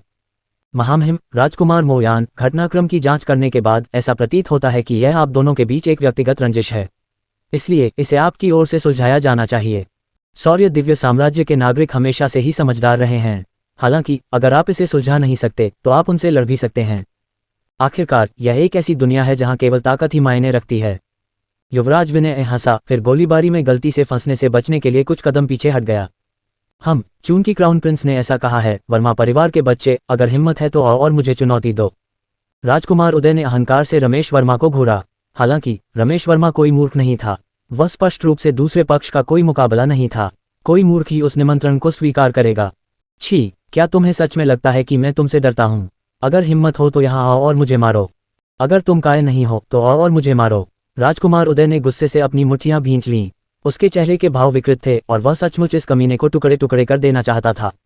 बगल में हेमराज गंधर्व मदद नहीं कर सका, लेकिन युवराज विनय पर एक सार्थक नजर डाली। उसकी आंखें संतोष से चमक रही थीं। महाराज, हम यहाँ मेवात दिव्य साम्राज्य की ओर से एक विवाह गठबंधन बनाने के लिए आए हैं। क्या आप अपने मेहमानों के साथ ऐसा ही व्यवहार करते हैं? मेरी राय में हमारे दो साम्राज्यों के बीच विवाह गठबंधन अत्यंत महत्वपूर्ण है। युवराज विनय ने उदासीनता से अपने कंधे उचका दिए। उसका चेहरा शांति की तस्वीर था। यह विवाह संधि केवल एक अस्थायी उपाय था। अगर दोनों साम्राज्य सचमुच युद्ध करना चाहते तो विवाह संधि भी उन्हें नहीं रोक पाती। पिताजी ने मुझे आपका स्वागत शालीनता से करने का निर्देश दिया था, लेकिन उन्होंने कभी यह नहीं कहा कि मैं आपकी गंदगी साफ कर दूं। मैं शौर्य दिव्य साम्राज्य का युवराज हूं, किसी का अनुचर नहीं। चूंकि यह एक निजी दुश्मनी है, इसलिए तुम्हें इसे खुद ही सुलझा लेना चाहिए। अगर तुम इतनी छोटी सी बात भी नहीं सुलझा सकते तो मैं शियुन की सगाई हैहान दैवीय साम्राज्य से कैसे कर सकता हूं? राजकुमार उदय का चेहरा गुस्से से लाल हो गया और वह लगभग वहीं फट पड़ा। क्या युवराज विनय उन शब्दों से मेवात दिव्य साम्राज्य की शक्ति पर सवाल नहीं उठा रहा था? हेमराज गंधर्व की अभिव्यक्ति भी ठंडी हो गई और उसने गुस्से में अपनी आस्तीनें उतार दी। फैशन आइडियाज के लिए आपको टॉप 12 फुल बस्ट मॉडल्स को फॉलो करना चाहिए। ऐसा प्रतीत होता है कि महामहिम इस मामले में हस्तक्षेप करने का इरादा नहीं रखते हैं। बहुत बढ़िया, तो शौर्य दिव्य साम्राज्य अपने मेहमानों के साथ ऐसा ही व्यवहार करता है। आखिरकार मैंने तुम्हारा असली रूप देख लिया। ये सुनकर युवराज विनय की अभिव्यक्ति बदल गई। जैसी कि उम्मीद थी, अदरक जितना पुराना था उतना ही तीखा भी था। उसे तुरंत निष्क्रिय मुद्रा में आना पड़ा। माहौल फिर से अजीब हो गया। तभी एक तेज रोशनी चमकी। पहाड़ की चोटी पर खड़ी सफेद आकृति आकाश से उड़कर रमेश वर्मा के सामने आ गिरी।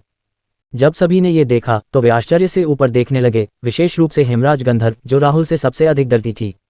यदि राहुल की उपस्थिति न होती तो उसने रमेश वर्मा को बहुत पहले ही मार दिया होता। वरिष्ठ रमेश वर्मा को राहुल को देखकर राहत मिली और वह जल्दी से उसके पीछे छिप गया। सच कहूं तो वह भी अभी सचमुच घबराने की कगार पर था। उसे डर था कि हेमराज गंधर्व अपमान से आग बबूला होकर उसे थप्पड़ मार देगा। शुक्र है कि समय रहते बड़ा बॉस आ गया। एक शक्तिशाली समर्थक होने का एहसास अद्भुत था। राहुल ने अपनी भौहें थोड़ी सी ऊपर उठाईं और धीरे धीरे बेईज़्ज़्वातियान की तरफ बढ़ा। हालांकि उसकी एक हल्की सी झलक ने ही बेईज़्ज़्वातियान को इतना डरा दिया कि उसका शरीर कांप उठा और उसके माथे पर ठंडा पसीना आ गया। आप मेवात दिव्य साम्राज्य के दूसरे राजकुमार हैं। राजकुमार उदय के होंठ कांपते हुए बोले, वरिष्ठ, मैं सचमुच मेवात दिव्य साम्राज्य का दूसरा राजकुमार हूँ। मैं आपके लिए क्या कर सकता हूँ? राहुल ने यह नहीं सोचा था कि वह किंगजयपुर शहर की इस यात्रा के दौरान अपने प्रिय शिष्य के विवाह साथी से मिल पाएंगे। हालांकि राहुल बहुत निराश था। मुझे कुछ नहीं चाहिए। खैर, तुम्हारी शादी की बात, उसे छोड़ दो और भूल जाओ, राहुल ने हल्के से कहा। उसके शरीर में मौजूद आध्यात्मिक शक्ति चुपचाप फैल गई और विनाशकारी तलवार क्यूई के जाल में बदल गई जिसने उन दोनों को घेर लिया। उसका अदृश्य और भयानक आध्यात्मिक दबाव फैल गया जिससे उनके दिल धड़कने लगे और उनके शरीर कांपने लगे। यह एक शीर्ष स्तरीय रहस्यवादी प्रभु क्षेत्र विशेषज्ञ का भयानक आध्यात्मिक दबाव था। सीनियर का इससे क्या मतलब है? ये सुनकर हेमराज गंधर्व का चेहरा पीला पड़ गया। ये दो साम्राज्यों के बीच एक विवाह गठबंधन था। इसका राहुल से क्या लेना देना था? राहुल ने उदासीनता से उसकी ओर देखा। विस्मयादिबोधक चिन्ह, तुम्हारा दूसरा राजकुमार जिससे विवाह करना चाह रहा है वह मेरी शिष्या है और मैं इस विवाह के लिए सहमत नहीं हूं। क्या तुम्हें कोई आपत्ति है क्या? जैसे ही उन्होंने बोलना समाप्त किया, सभी की आंखें चमक उठीं। युवराज विनय भी दंग रह गई। ये शक्तिशाली विशेषज्ञ वास्तव में उसकी बहन की शिक्षिका थी। राजकुमार उदय की अभिव्यक्ति अत्यंत बदसूरत हो गई और हेमराज गंधर्व की भी। बेईज़्ज़्वातियन ने युवराज विनय को गुस्से से देखा। चून की खुशी ने पहले ही सफलतापूर्वक एक गुरु को स्वीकार कर लिया था और एक शीर्ष पवित्र भूमि का शिष्य बन गया था, तो सौर्य दिव्य साम्राज्य ने उसे पहले से सूचित क्यों नहीं किया? अब मेवात दिव्य साम्राज्य के प्रतिनिधि के रूप में वे दोनों साम्राज्यों के बीच विवाह संबंध सुनिश्चित करने के लिए बड़ी धूमधाम से सौर्य दिव्य साम्राज्य के क्षेत्र में आए थे। लेकिन पता चला कि विवाह का साथी पहले ही एक सर्वोच्च पवित्र भूमि का अनुयायी बन चुका था। क्या वे उसके साथ खिलवाड़ कर रहे थे? एक शीर्ष पवित्र भूमि उन दोनों साम्राज्यों के संयुक्त से भी कहीं अधिक शक्तिशाली थी। कौन सा कमीना ऊपर जाकर दुल्हन को छीनने की हिम्मत करेगा? ये सुनकर हालांकि युवराज विनय बहुत आश्चर्यचकित हुआ, उसके मुंह के कोनों पर अनजाने में मुस्कुराहट उभर आई। मेरी यह बहन बहुत होशियार है। उसे एक शक्तिशाली समर्थक मिल गया है। राहुल के लहजे से उसे अंदाजा हो गया था कि राहुल खुशी को बहुत महत्व देता है, वरना वो उसकी शादी के मामले में इतनी जहमत नहीं उठाता। जब से उसे पता चला कि दोनों साम्राज्यों के बीच विवाह होने वाला है, वह बेहद चिंतित था। खुशी को चुपके से भागने देने के बाद वह अक्सर लोगों को ये जानने के लिए भेजता था कि उसका हालचाल कैसा है। कुछ समय पहले तक तो सब ठीक था। उसे लगातार अपडेट मिलते रहते थे कि वह कहाँ है और कैसी है। हालांकि किसी अज्ञात कारण से उनके अधीनस्थ 1 महीने पहले उनका पता लगाने में असफल रहे, जिससे वे बेहद चिंतित हो गए। अब ये जानकर कि वह राहुल की शिष्या बन गई है, उसे राहत मिली। राहुल ने राजकुमार उदय को उदासीनता से देखा और कहा, अगर तुम्हारे पास कहने को और कुछ नहीं है तो यही तय होगा। शादी रद्द। बिल्कुल, तुम उसे छीनने की कोशिश भी कर सकते हो। मैं किसी भी समय तुम्हारा स्वागत करूंगी। मैं आपको किस प्रकार संबोधित कर सकता हूं, श्रीमान? हेमराज गंधर्व ने एक क्षण सोचा और पूछा। राहुल ने मुड़कर बिना पीछे देखे कहा, मैं राहुल हूं, महान निर्जन दिव्य संप्रदाय के बादल आकाश शिखर का प्रमुख। क्या वह वास्तव में महान वन्य दिव्य संप्रदाय का एक प्रमुख है? ये सुनकर युवराज विनय की अभिव्यक्ति गंभीर हो गई। हेमराज गंधर्व की आंखों में एहसास की चमक आ गई। ये व्यक्ति वास्तव में महान निर्जन दिव्य संप्रदाय का प्रमुख है और वह एक शीर्ष स्तरीय रहस्यवादी प्रभु क्षेत्र विशेषज्ञ है। राजकुमार उदय अचंभित रह गया। अंकल मोयन, क्या महान वन्य क्षेत्र का दिव्य संप्रदाय बहुत शक्तिशाली है? आप इतने डरे हुए क्यों हैं? वह साल भर शाही महल में रहता था, इसलिए वह बाहरी दुनिया से बहुत परिचित नहीं था। ये सुनकर हेमराज गंधर्व ने गहरी सांस ली और समझाया, ये सही है। महान वन्य क्षेत्र का दिव्य संप्रदाय अत्यंत भयानक है। ये प्राचीन काल से अस्तित्व में है और किसी दिव्य साम्राज्य से संबंधित नहीं है।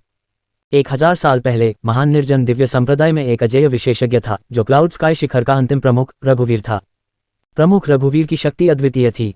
उन्होंने विशुद्ध शक्ति से प्राचीन पशु वंशजों के आक्रमण को पीछे धकेल दिया। तलवार दाव में उनकी सिद्धियां अद्भुत स्तर तक पहुंच गई थीं। इस वर्तमान काल की तरह उस समय भी स्वर्गबक्षी दिव्य गौरैया ने तबाही मचाई थी। हालांकि प्रमुख रघुवीर ने उसे पराजित किया और उसे प्राचीन दिव्य पर्वतों पर निर्वासित कर दिया।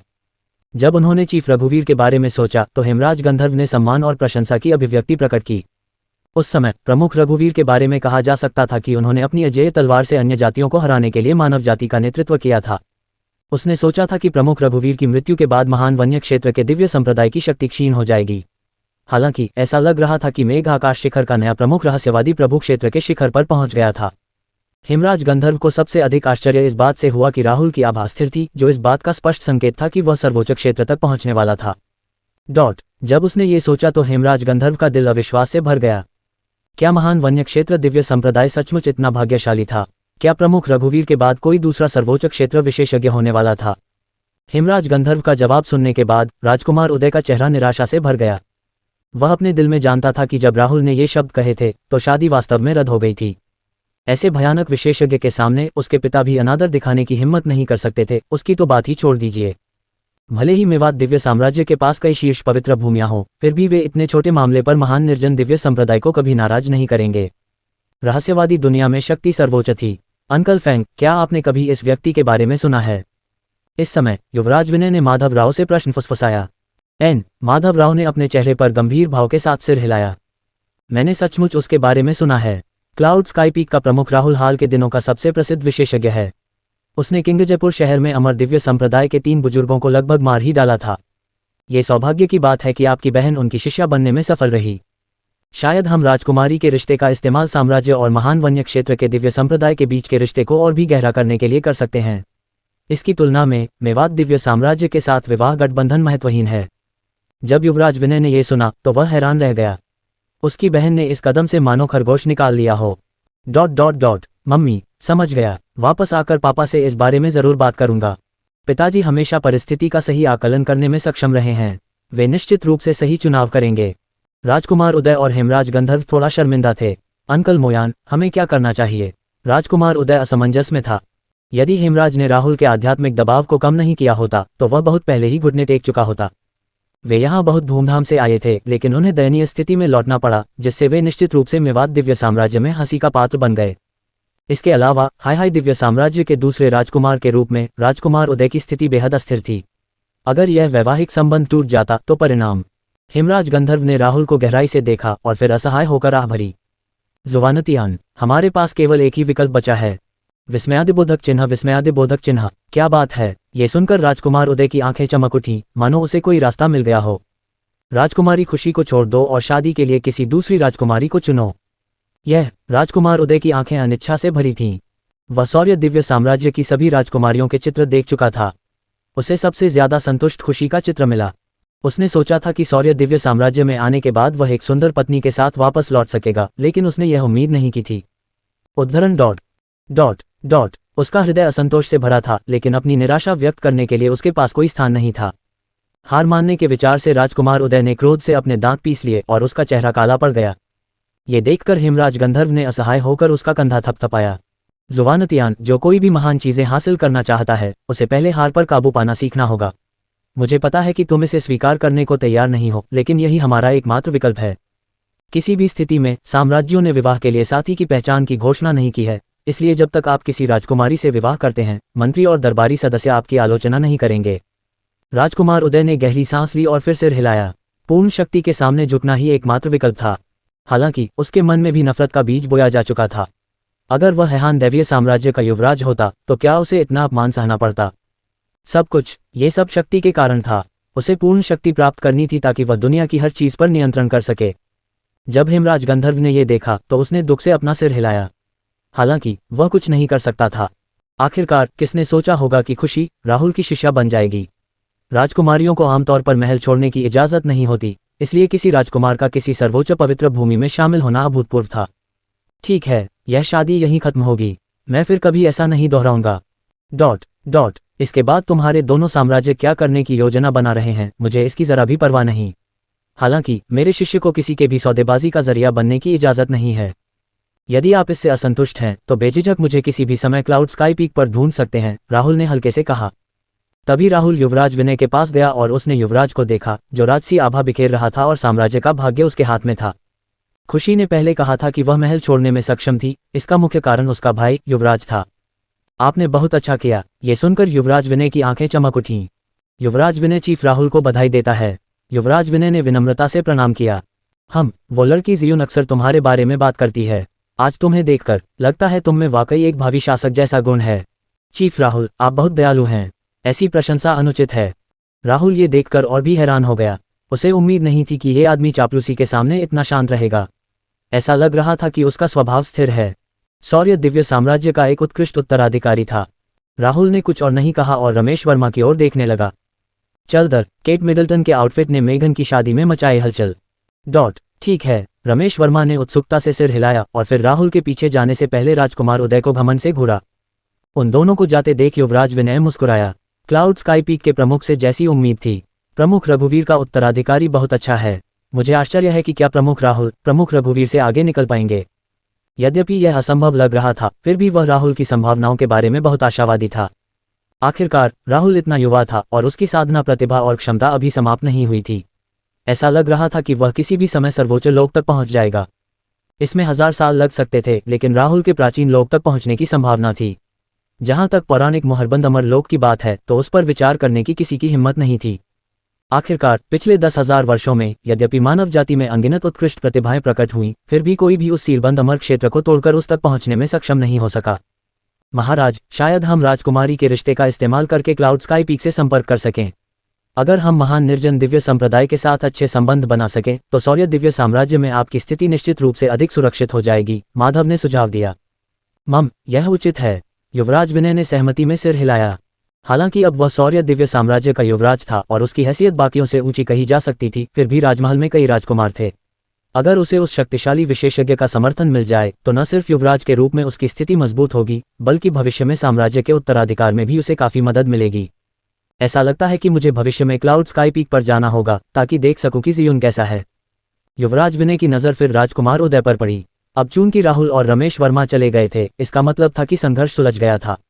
बहरहाल, महान वन्य दिव्य संप्रदाय जैसे संप्रदायों के शीर्ष विशेषज्ञों के लिए उनके और बेशुवानतियान जैसे लोगों का शाही दर्जा निरर्थक था। महाराज, चूंकि मामला सुलझ गया है, कृपया मेरे साथ आइए। मेरे पिता ने महल में एक बड़ा उपहार तैयार कर रखा है और तुम दोनों का इंतजार कर रहे हैं। जहां तक विवाह के विवरण की बात है, जब तुम दोनों महल पहुंचोगे तो मेरे पिता स्वाभाविक रूप से तुम्हें स्पष्टीकरण देंगे। वास्तव में युवराज विनय को उन दोनों में से किसी में भी रुचि नहीं थी, लेकिन फिर भी उसे अपने पिता द्वारा दिए गए मिशन को पूरा करना था। जहां तक उसके बाद क्या होगा, इसका उससे कोई लेना देना नहीं था। इस समय काले धब्बों वाला शेर हक्का बक्का रह गया। वह अपने पूरे अस्तित्व पर ही सवाल उठा रहा था। अरे, ये तो हद हो गई। हालांकि मैं थोड़ा कमजोर हूं, फिर भी मैं एक प्राचीन राक्षस का वंशज हूं। क्या तुम मेरा थोड़ा सम्मान नहीं कर सकते? वे सब बातें कर रहे थे। वे किस बारे में बात कर रहे थे? शुरुआत में राहुल और रमेश वर्मा राजकुमार उदय और इस काले धब्बेदार शेर जानवर के बीच लड़ाई से आकर्षित हुए थे। यही वजह थी कि यह पूरी स्थिति सामने आई थी। विस्मयादिबोधक चिन्ह। हालांकि धमकियों और चर्चाओं के दौरान काले धब्बेदार शेर जानवर को नजरअंदाज कर दिया गया था। तुम शापित जानवर, मैं तुम्हारी जिंदा खाल खींचने जा रहा हूं। राजकुमार उदय की नजर आखिरकार काले धब्बों वाले शेर जैसे जानवर पर पड़ी और उसकी आंखें लगभग आग उगल रही थीं। तभी उसके हाथ में मौजूद कृपाण से एक तेज कृपाण क्यों निकली जो जानवर की ओर उड़ी और उसे तुरंत 2 टुकड़ों में चीर दिया। यही एकमात्र रास्ता था जिससे वह अपना गुस्सा निकाल सकता था। इस समय तक राहुल और रमेश वर्मा पहले से ही पुरातन दिव्य पहाड़ों के पास पहुंच चुके थे। रमेश वर्मा अंततः अपनी जिज्ञासा को दबा नहीं सके और पूछा, प्रमुख राहुल, क्या वह दूसरा राजकुमार वही था जिसकी सगाई बहन ज़ियोन से हुई थी? राहुल ने हल्के से सिर हिलाया। तो फिर तुमने उसे मार क्यों नहीं दिया? इस तरह हम समस्या की जड़ से हमेशा के लिए छुटकारा पा सकते हैं, रमेश वर्मा ने मासूमियत से कहा। यह सुनकर राहुल का मुंह खुला का खुला रह गया। क्या इस आदमी के दिमाग में कोई छेद था? ये हमेशा चीजें इतनी सरल क्यों बनाता था? बेटे, याद रखना, हर चीज का हल सिर्फ जोर जबरदस्ती से नहीं हो सकता। भले ही आप राजकुमार उदय को मार दें, मेवात दिव्य साम्राज्य में अन्य राजकुमार भी हैं। जब तक दोनों साम्राज्य एक दूसरे के साथ गठबंधन करना चाहते हैं, विवाह गठबंधन हमेशा एक व्यवहार्य विकल्प रहेगा। इसलिए इस चक्र को जारी रखने के बजाय उन पर दबाव डालना और उन्हें अपना जीवन साथी बदलने के लिए राजी करना बेहतर है। आपको ये स्पष्ट होना चाहिए कि जीवितों का मूल्य हमेशा मृतकों से अधिक होता है, ठीक है? राहुल ने रमेश वर्मा को गहराई से देखा। ये सुनकर रमेश वर्मा की आंखें चमक उठीं, लेकिन जल्द ही उनके चेहरे पर फिर से उलझन भरी अभिव्यक्ति आ गई। ये देखकर राहुल ने असहाय होकर अपना सिर हिलाया। ऐसा लग रहा था जैसे उसे इस बदमाश की सोच सुधारने के लिए समय निकालना जरूरी था। इस लड़के के शांत रहने का दिखावा करने के अलावा वह और भी कई मामलों में बदसूरत था। खैर, ये किसी और दिन की समस्या थी। बेहतर होगा कि हम अभी इस मामले पर ध्यान केंद्रित करें। राहुल ने अपना हाथ हिलाया और फिर आगे बढ़ा। रमेश वर्मा जल्दी से उसके पीछे चला गया। हालांकि उसे ज्यादा समझ नहीं आया, पर कम से कम एक बात तो साफ थी, बिग बॉस सच में बिग बॉस है। उसके सोचने का तरीका आम लोगों से बिल्कुल अलग है। लगता है मुझे भविष्य में बिग सिस्टर ज़ियोन से सलाह लेनी पड़ेगी। अगर बड़ी बहन ज़ियोन को पता होता कि चीफ राहुल ने अपनी शादी की समस्या से निपटने के लिए 2 साम्राज्यों का सामना किया था, तो वह शायद अंतहीन आभारी होती। रमेश वर्मा ने जब सोचा कि अभी क्या हुआ था तो उसका खून खौल उठा। अफसोस की बात यह थी कि असली लड़ाई नहीं हुई थी। वह राहुल को लड़ते हुए देखना चाहता था। जैसे जैसे रात धीरे धीरे गहराने लगी, प्राचीन दिव्य पर्वत अंधकार में और शांत हो गए। दक्षिणी भाग में जंगल के बीचों बीच एक अलाव जल रहा था। कुछ किसान आग के सामने बैठे थे। उनमें कुछ जाने पहचाने चेहरे भी थे। वे पुनर्जन्म परी थीं जिन्होंने ठाकुर शहर में राहुल से बातचीत की थी और कमलनाथ। डॉट डॉट रात में अलाव की चमक बहुत तेज थी, लेकिन पुनर्जन्म परी की नज़र पास के जंगल की ओर गई। उसे एक अशुभ एहसास हुआ। जंगल बहुत शांत था, इतना शांत कि वह बहुत अजीब लग रहा था। सीटू अंकल, क्या आपको नहीं लगता कि कुछ गड़बड़ है? क्या ये जंगल थोड़ा ज्यादा शांत नहीं हो गया है? पुनर्जन्म परी ने अचानक पूछा। जब कमलनाथ ने यह सुना तो वह हैरान रह गया। उसने जल्दी से अपने आसपास जांच की, लेकिन उसे कुछ भी गड़बड़ नहीं लगी। ये वातावरण बहुत शांत और अजीब है। मुझे अचानक इस जगह के बारे में एक अशुभ एहसास हुआ। ऐसा लग रहा है जैसे तूफान से पहले की शांति हो। बेटी, तुम बहुत घबरा रही हो। क्या तुम्हें यकीन है कि तुम्हें कोई भ्रम तो नहीं हो रहा? पुरातन दिव्य पर्वत खतरनाक हैं, तो क्या उनका थोड़ा शांत होना सामान्य बात नहीं है? कमलनाथ अपनी आध्यात्मिक समझ से कुछ भी असामान्य नहीं पहचान सका। ये देखकर पुनर्जन्म परी केवल सिर हिलाकर अच्छे की आशा कर सकी। हालांकि वह बेचैनी की उस भावना से छुटकारा नहीं पा सकी। वे स्वर्ग को भक्षण करने वाली दिव्य गौरैया का पीछा करने के लिए यहाँ आए थे। उन्हें प्राप्त जानकारी के अनुसार स्वर्गभक्षी दिव्य गौरैया को अंतिम बार इसी स्थान के पास देखा गया था। हालांकि उन्होंने लगभग एक दिन तक इस इलाके में खोजबीन की, लेकिन कोई फायदा नहीं हुआ। ये वाकई अजीब था। अब काफी देर हो चुकी है, तुम्हें जल्दी आराम करना चाहिए। हम कल सुबह खोज जारी रखेंगे। अभी अभी महापुरुष के समूह ने समाचार भेजा है कि वे प्राचीन दिव्य पर्वतों की गहराई में पहुंच गए हैं। उन्हें जल्द ही कुछ लाभ मिलने की संभावना है। डॉट डॉट कमलनाथ मुस्कुराया और अपने तंबू में लौट गया। फिर उसने कुछ शिष्यों को बाहर रहकर निगरानी रखने का निर्देश दिया। पुनर्जन्म परी ने सिर हिलाया। वह सचमुच थोड़ी थकी हुई थी। फिर वह घूमकर अपने तंबू में आराम करने चली गई। धीरे धीरे समय बीतता गया और वह क्षण आ गया जब भोर हुई। उनके आसपास का क्षेत्र अचानक हिंसक रूप से कांप उठा। क्या हुआ? कमलनाथ, जिसने शोरगुल को भांप लिया था, तंबू से बाहर भागा। जब उसने आसमान की ओर देखा तो दंग रह गया। डॉट डॉट डॉट यह क्या है? एक अतुलनीय रूप से विशाल कछुआ अचानक प्रकट हुआ और धीरे धीरे आगे बढ़ रहा था। उसके हर कदम के साथ पूरा इलाका जोर से कांप रहा था। सबसे अधिक आकर्षक चीज उसकी पीठ पर रखा विशाल ताबूत था, जो समृद्ध जीवन ऊर्जा से भरा हुआ प्रतीत हो रहा था।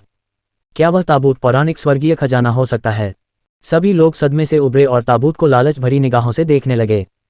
कमलनाथ भी बहुत हैरान था। उसने कभी नहीं सोचा था कि उसे इस तरह से पौराणिक काले कछुए का सामना करना पड़ेगा। सीटू अंकल, ये कछुआ स्वर्गीय खजाना यहाँ क्यों ले जा रहा है? पुनर्जन्म परी भी बाहर आ गई। उसकी नज़र काले कछुए पर टिकी थी। अमेज़न दिव्य संप्रदाय की संत होने के बावजूद उसने इतना शक्तिशाली विशालकाय जानवर कभी नहीं देखा था।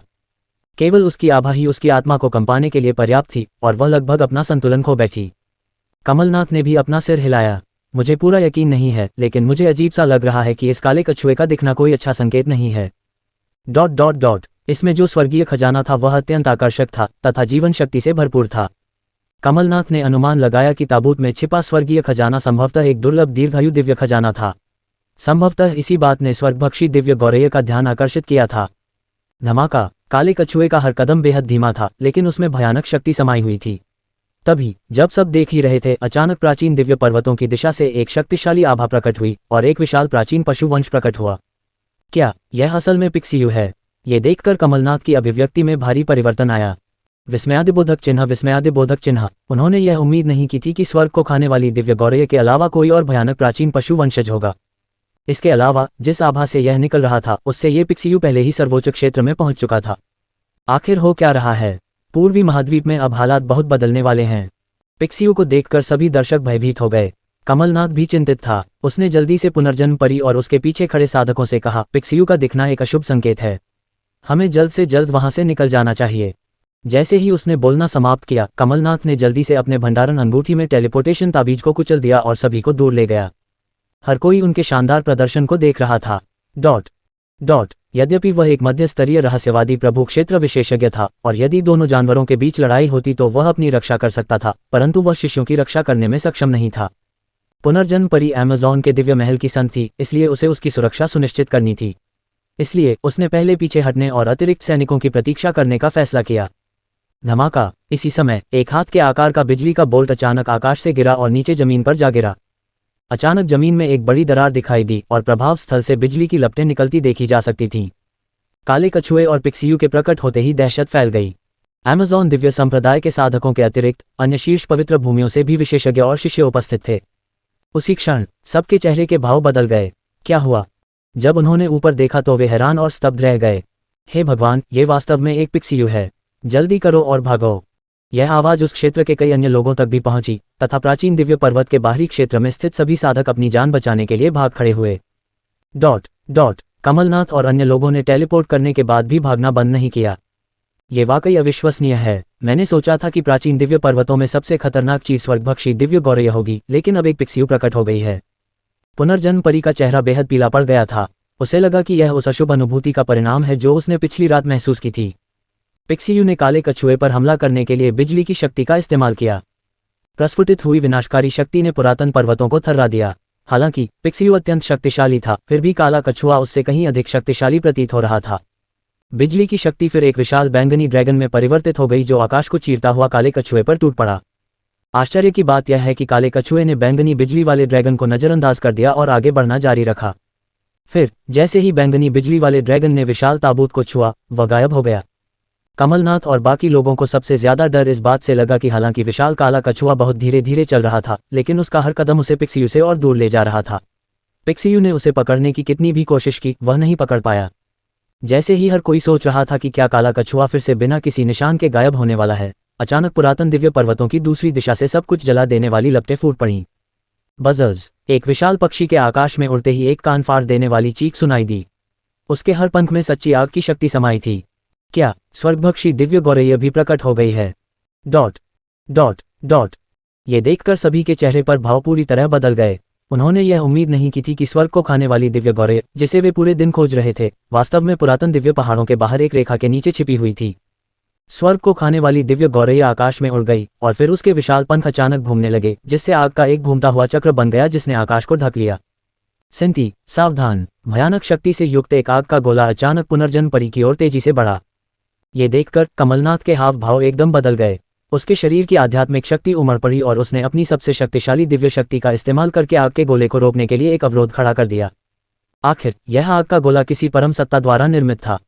हालांकि यह एक साधारण हमला था, पर शायद वह भी इसका सामना न कर पाता।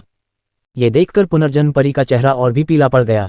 इसी समय आग का गोला अवरोध से टकराया और उसकी लपटें अवरोध को भस्म करने लगीं। मैं सचमुच यहाँ मर जाऊंगा? वह हताश भाव से उस आग के गोले को घूर रही थी जो धीरे धीरे उसकी ओर बढ़ रहा था।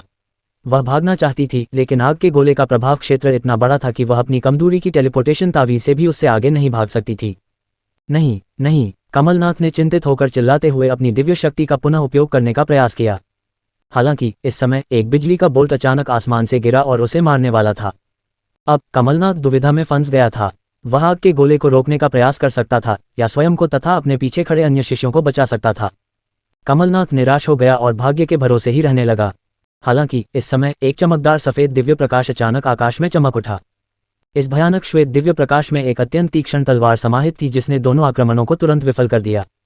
कौन है भाई? विस्मयादिबोधक चिन्ह। पुनर्जन्म परी ने तलवार के हमले के स्रोत की ओर देखा और आकाश में एक सफेद आकृति को मंडराते हुए देखा। उसने उसे तुरंत पहचान लिया क्योंकि उसे अभी भी किंगजयपुर शहर में उसका दबंग रूप याद था। ये वही है, उसने वास्तव में मुझे बचाया। उसने जटिल भाव से उसकी ओर देखा। संतरी, क्या आप ठीक हैं? हर कोई उनके शानदार प्रदर्शन को देख रहा था। बड़ी मुश्किल से एक और बिजली के बोल्ट को रोकने के बाद कमलनाथ दौड़कर संतेश के पास पहुंचा और पाया कि वह सुरक्षित और स्वस्थ है। उसने राहत की सांस ली। सीटू अंकल, मैं ठीक हूँ।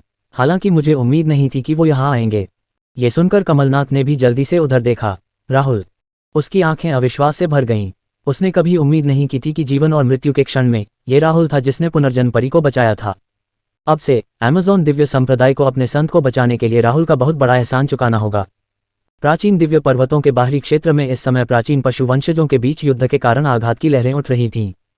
कमलनाथ के पास इस मामले में ज्यादा सोचने का समय नहीं था और उन्होंने जल्दी से अमेज़न दिव्य संप्रदाय के अन्य शिष्यों की चोटों की जांच की। धिक्कार है, हमने पहले ही मदद का अनुरोध कर दिया है, लेकिन मुझे नहीं पता कि बड़े बुजुर्ग और बाकी लोग कब पहुंचेंगे। अधिक हताहतों से बचने के लिए आप सभी को वहीं रुकना चाहिए, कमलनाथ ने गंभीर भाव से उन्हें निर्देश दिया। एक रहस्यवादी प्रभु क्षेत्र विशेषज्ञ के रूप में यह पहली बार था कि उन्होंने स्वयं को इस कार्य के लिए अयोग्य पाया। वह सफेद आकृति धीरे धीरे आसमान से नीचे उतरी। उसी समय एक सुंदर युवक दौड़ता हुआ आया। स्वाभाविक रूप से उन्होंने इस व्यक्ति को भी पहचान लिया। वह किंग जयपुर शहर के वर्मा परिवार का रमेश वर्मा था।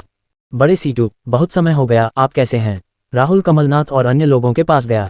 हम ठीक हैं, अभी अभी आपकी मदद के लिए शुक्रिया चीफ राहुल। अगर आपकी समय पर मदद न होती तो मुझे डर है कि अमेज़न दिव्य संप्रदाय को भारी नुकसान उठाना पड़ता। कमलनाथ सच्चे दिल से आभारी थे। ये देखकर पुनर्जन्म परी ने जल्दी से कहा, मैं निश्चित रूप से चीफ राहुल की जीवन रक्षक कृपा को याद रखूंगी। राहुल ने सिर हिलाया, इस बात से वह ज्यादा चिंतित नहीं था। उसने स्वर्ग में भटकती दिव्य गौरैया और एक अन्य शक्तिशाली प्राचीन पशु वंशज की आभा भी महसूस की थी, इसलिए वह दौड़कर वहां पहुंचा। वहां पहुंचकर उसने उनकी दुर्दशा देखी और उन्हें बचाने के लिए कदम उठाया। शायद राहुल के लिए ये बस एक ऐसी चीज थी जो उसने बस यूं ही कर दी थी, लेकिन ये कुछ ऐसा था जो इन जैड लेक पैलेस साधकों के दिलों में गहराई से अंकित हो गया। अच्छा हुआ कि तुम सुरक्षित हो, शुक्र है मैं समय पर पहुंच गया, वरना हालात बहुत बिगड़ जाते। डॉट डॉट डॉट राहुल की नज़र आकाश में दिव्य गौरैया को निगल रही थी और उसकी आंखें उत्साह से चमक उठीं। रमेश वर्मा, उनके साथ रहो और इधर उधर मत भागो, मैं स्वर्ग को खाने वाली दिव्य गौरैया का अभिवादन करने जा रहा हूं। राहुल का चेहरा बोलते समय शांत था। जब सबने ये सुना तो वे अचंभित रह गए। क्या तुम अकेले जा रहे हो? स्वर्गभक्षी दिव्य गौरैया एक सर्वोच्च लोक के प्राचीन पशु वंशज थी। वह भयानक रूप से शक्तिशाली थी। यद्यपि राहुल भी शक्तिशाली था, क्या वह सर्वोच्च लोक के अस्तित्व के हमलों का सामना करने में सक्षम होगा? चीफ राहुल, आपको जल्दबाजी में नहीं आना चाहिए। अब सबसे सुरक्षित तरीका यही है कि दूसरे विशेषज्ञों के आने का इंतजार करें और फिर दोनों जानवरों से लड़ने के लिए सेना में शामिल हो जाएं। इन दो सर्वोच्च लोक के प्राचीन पशु वंशजों के अलावा एक अथाह शक्तिशाली कछुआ भी है।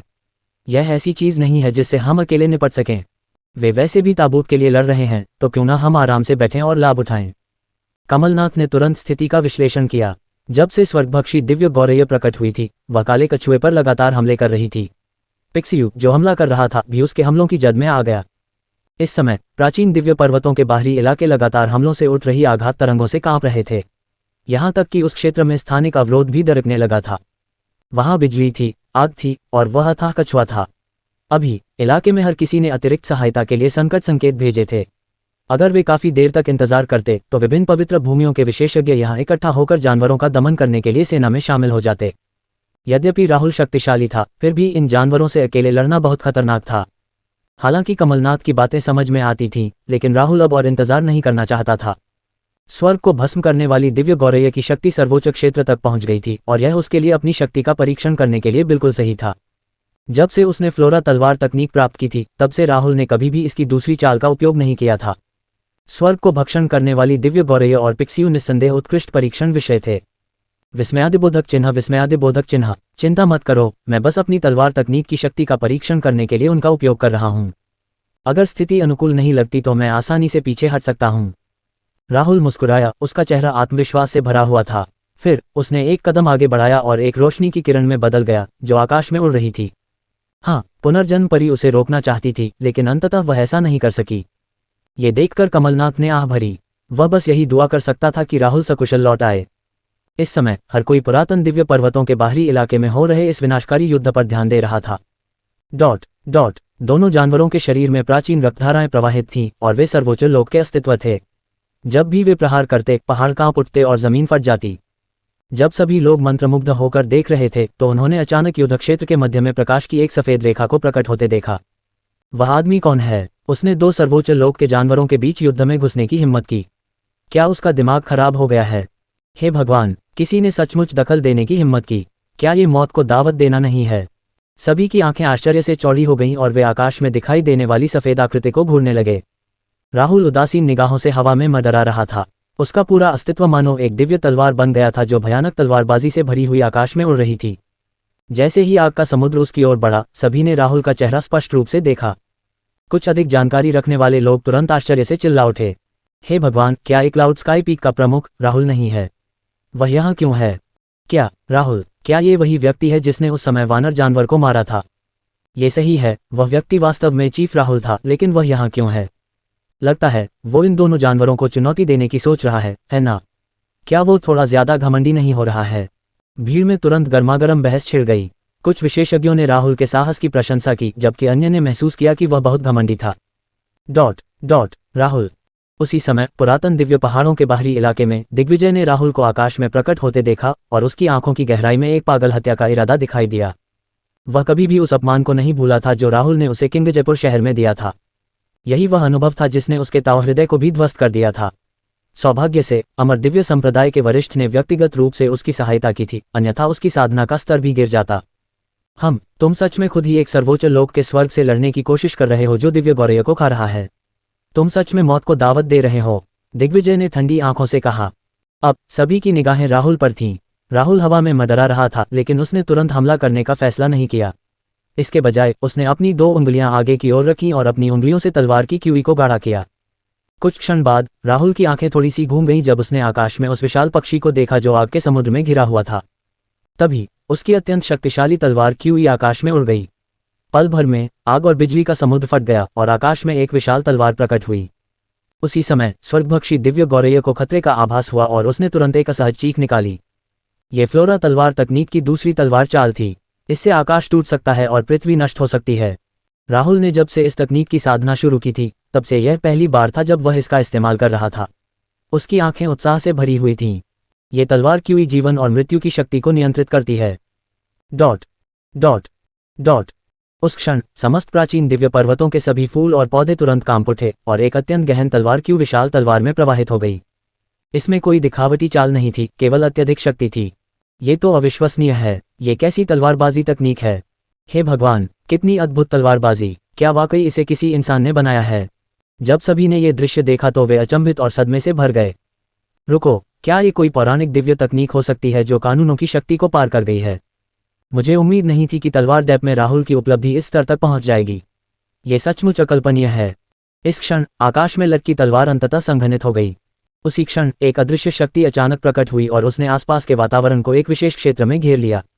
आग और बिजली के समुद्र से भरे उस इलाके में अचानक एक अवर्णनीय हत्या का आवेग भड़क उठा, मानो वह सब कुछ निगल जाएगा। इससे सभी के दिलों में डर का एहसास हुआ।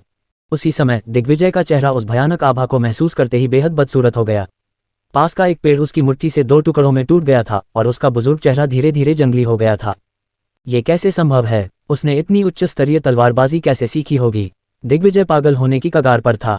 सु चांगकोन, जो उसके बगल में था, ने ये देखकर शांति से कहा, दरअसल इसमें कुछ भी अजीब नहीं है वरिष्ठ भाई। यह मत भूलिए कि किंग जयपुर शहर में राहुल ने जो तलवार का वार किया था वह उतना शक्तिशाली नहीं था, लेकिन उसमें वही आभा थी। तलवार दाव में राहुल की उपलब्धियां संभवतः शिखर पर पहुंच गई हैं। डॉट डॉट डॉट और मैंने तुम्हें पहले भी चेतावनी दी थी कि इस आदमी को नाराज मत करो। अगर बड़े भाई की उतावलापन न होता तो हमारे अमर दिव्य संप्रदाय और महान वन्य क्षेत्र के दिव्य संप्रदाय के बीच का रिश्ता इस हद तक गिर न जाता। वह गलती पहले ही हो चुकी है, इसलिए मुझे उम्मीद है कि वरिष्ठ भाई फिर से वही गलती नहीं करेंगे। सु चांगकोन के शब्द न केवल एक अनुस्मारक थे बल्कि एक चेतावनी भी थे।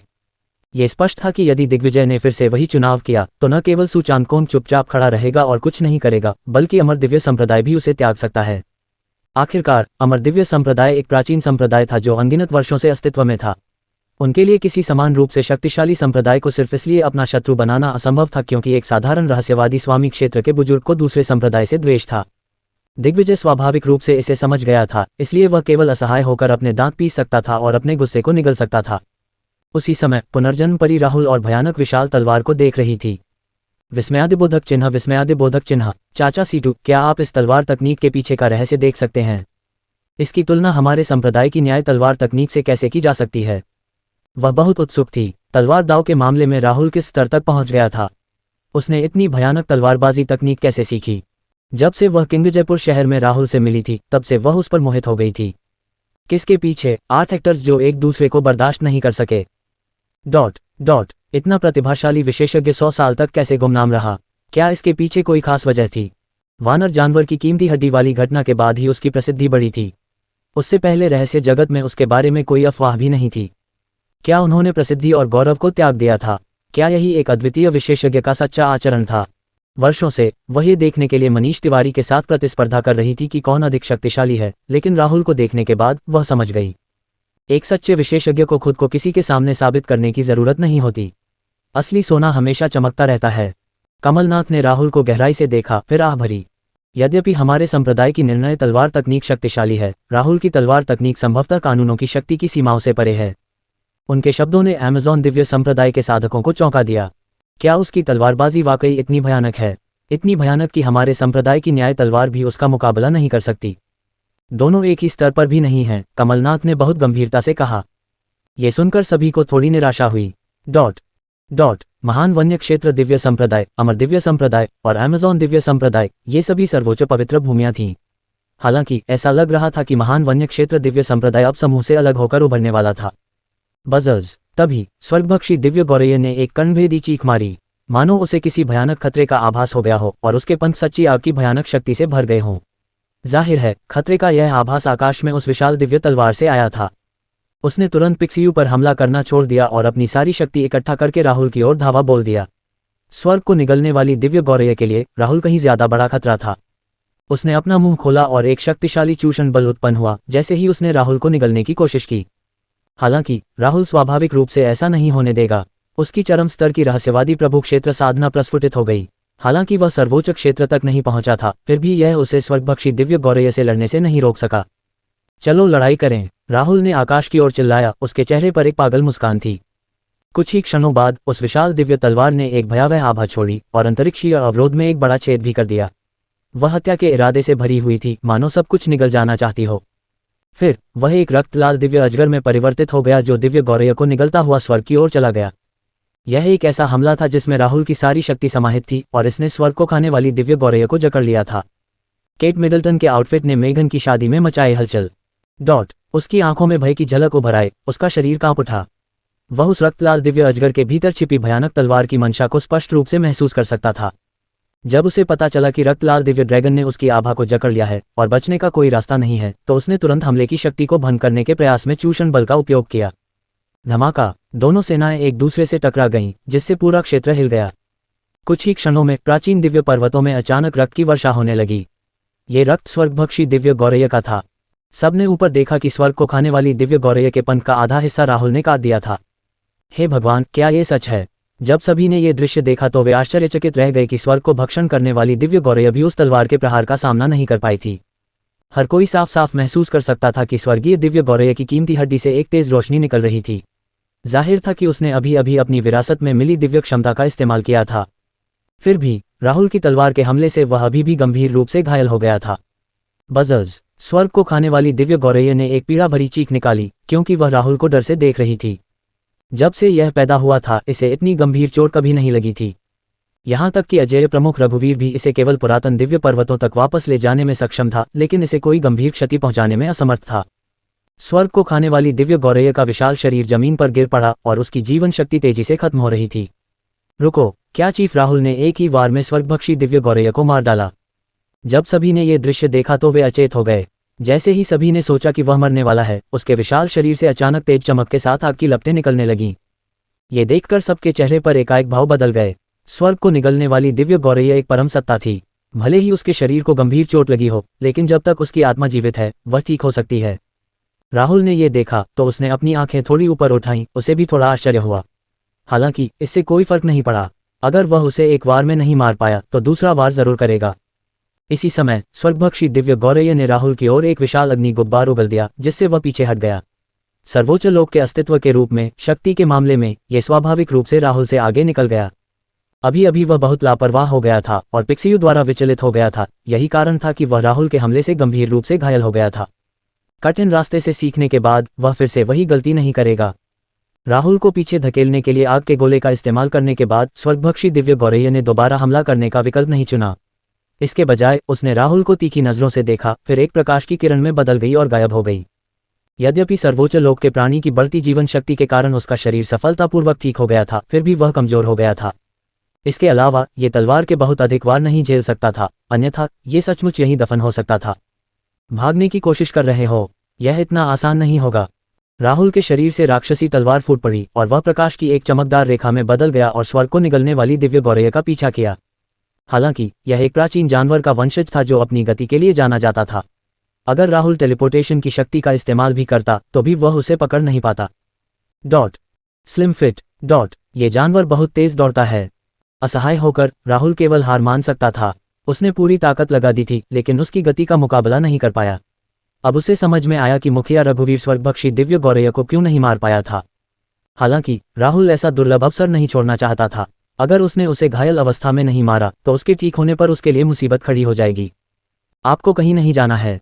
राहुल ने गुस्से से दहाड़ लगाई क्योंकि उसका शरीर एक दिव्य तलवार में बदल गया जो आकाश में उड़ गई और पुरातन दिव्य पहाड़ों की ओर बढ़ गई।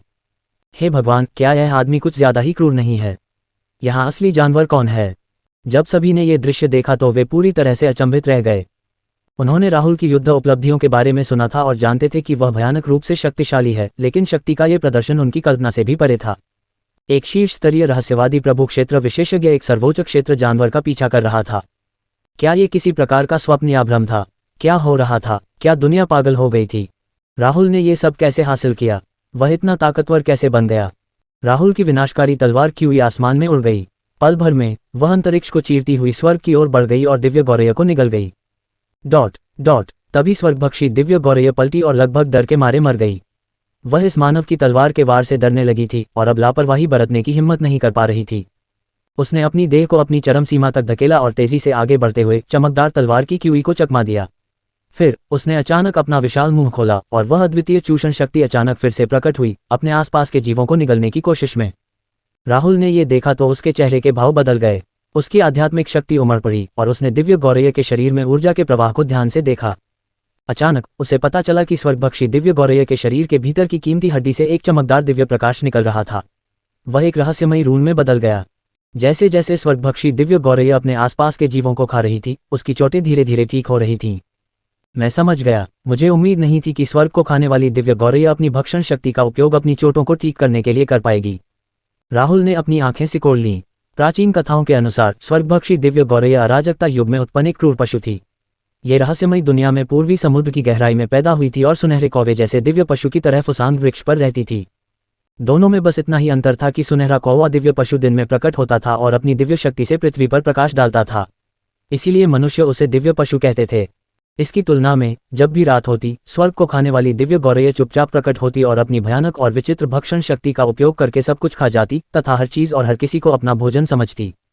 अनगिनत वर्षों के बाद अनगिनत जीव स्वर्गभक्षी दिव्य गौरैया के हाथों मारे गए। जैसे जैसे वह लगातार जीवों का भक्षण करती गई, उसकी खेती बढ़ती गई। हालांकि इसकी कीमत यह हुई कि स्वर्गभक्षी दिव्य गौरैया से मानव जाति घृणा करने लगी और यहाँ तक कि उसका शिकार भी किया जाने लगा। महान वन्य दिव्य संप्रदाय की एक प्राचीन पुस्तक में लिखा है कि प्राचीन काल में मानव जाति को एक बार विश्व विनाशकारी महाविपत्ति का सामना करना पड़ा था। उस महाविपत्ति का असली सूत्रधार स्वर्गभक्षी दिव्य गौरैया थी। स्वर्गभक्षी दिव्य गौरैया पूरी रहस्यमयी दुनिया के सभी जीवों को खाकर उस पर पूरी तरह कब्जा करना चाहती थी। यह एक पागलपन भरी योजना थी। सौभाग्य से अंत में यह विफल हो गया। इसके अलावा उस आपदा के कारण मानव जाति धीरे धीरे और भी शक्तिशाली हो गई और अन्य जातियों से मुकाबला करने की शक्ति प्राप्त कर ली। उसी समय प्राचीन दिव्य पर्वतों में सोए हुए प्राचीन पशु धीरे धीरे जाग उठे। अनगिनत युगों के युद्ध के बाद मानव जाति ने इन प्राचीन पशुओं को 10 सबसे शक्तिशाली पशुओं में से एक घोषित किया था। इन 10 शक्तिशाली जानवरों के प्रकट होने से स्वर्ग को निगलने वाली दिव्य गौरैया का रहस्यमय दुनिया को निगलने का सपना पूरी तरह चकनाचूर हो गया। बेशक ये बातें सिर्फ महान वन्य क्षेत्र के दिव्य संप्रदाय की प्राचीन पुस्तकों में दर्ज थीं और इन्हें किंवदंतियां माना जाता था। राहुल को नहीं पता था कि इनमें से कितनी बातें सच थीं और कितनी अतिशयोक्ति। इससे भी महत्वपूर्ण बात यह है कि स्वर्ग को खाने वाली ये दिव्य गौरैया स्पष्ट रूप से प्राचीन काल की गौरैया के समान नहीं थी। क्या तुम्हारी भक्षण शक्ति सचमुच इतनी भयानक है? क्या तुम्हें सचमुच लगता है कि यह आसानी से सब कुछ निगल सकती है? राहुल ने अपनी आंखें सिकोड़ लीं। जैसे ही वह स्वर्ग को खाने वाली दिव्य गौरैया को खत्म करने के लिए क्लाउड हेवन तलवार का उपयोग करने वाला था। गर्जन। पुरातन दिव्य पर्वतों के दूसरी ओर अचानक धरती को हिला देने वाली गर्जना सुनाई दी। उसी समय एक अतुलनीय शक्तिशाली ऊर्जा तरंग अचानक प्रकट हुई, जिससे समस्त प्राचीन दिव्य पर्वत अनियंत्रित रूप से हिल उठे। ऊर्जा तरंगें हवा में परतों में घूमती रहीं, जिससे वे नंगी आंखों से दिखाई देने लगीं। सभी के चेहरे के भाव तुरंत बदल गए और उन्होंने ऊर्जा तरंगों का प्रतिरोध करने के लिए अपनी आध्यात्मिक शक्ति को शीघ्रता से प्रसारित किया। राहुल ने जल्दी से ऊपर देखा। ये काला कछुआ था जिसने दहाड़ लगाई थी। पिक्सियू द्वारा बार बार उकसाए जाने के बाद काला कछुआ अब और सहन नहीं कर सका। उसके शरीर में अचानक शक्ति फूट पड़ी।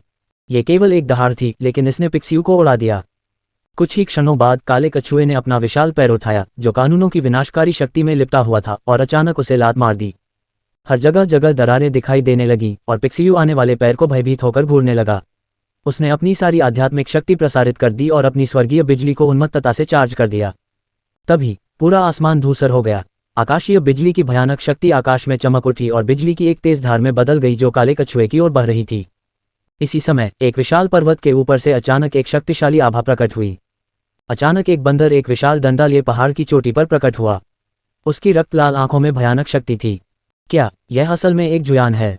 सब हैरान थे। काले कछुए के रूप ने न सिर्फ पिक्सियू और स्वर्ग को निगलने वाली दिव्य गौरैया को आकर्षित किया था, बल्कि इस जुयान को भी, जिसका वंश अत्यंत दुर्लभ था। जुयान ने विशाल डंडा हाथ में पकड़ा और जोर से दहाड़ा। वह आकाश में उछला और उसका विशाल डंडा काले कछुए की पीठ पर आ गिरा। जब ऐसा हुआ तो काले कछुए ने गुस्से से दहाड़ लगाए और उसने लाठी को दूर फेंक दिया।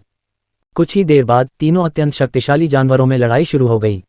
उनके चारों ओर अंतरिक्षीय दरारें दिखाई देने लगी, जिनसे शून्य शक्ति निकल रही थी।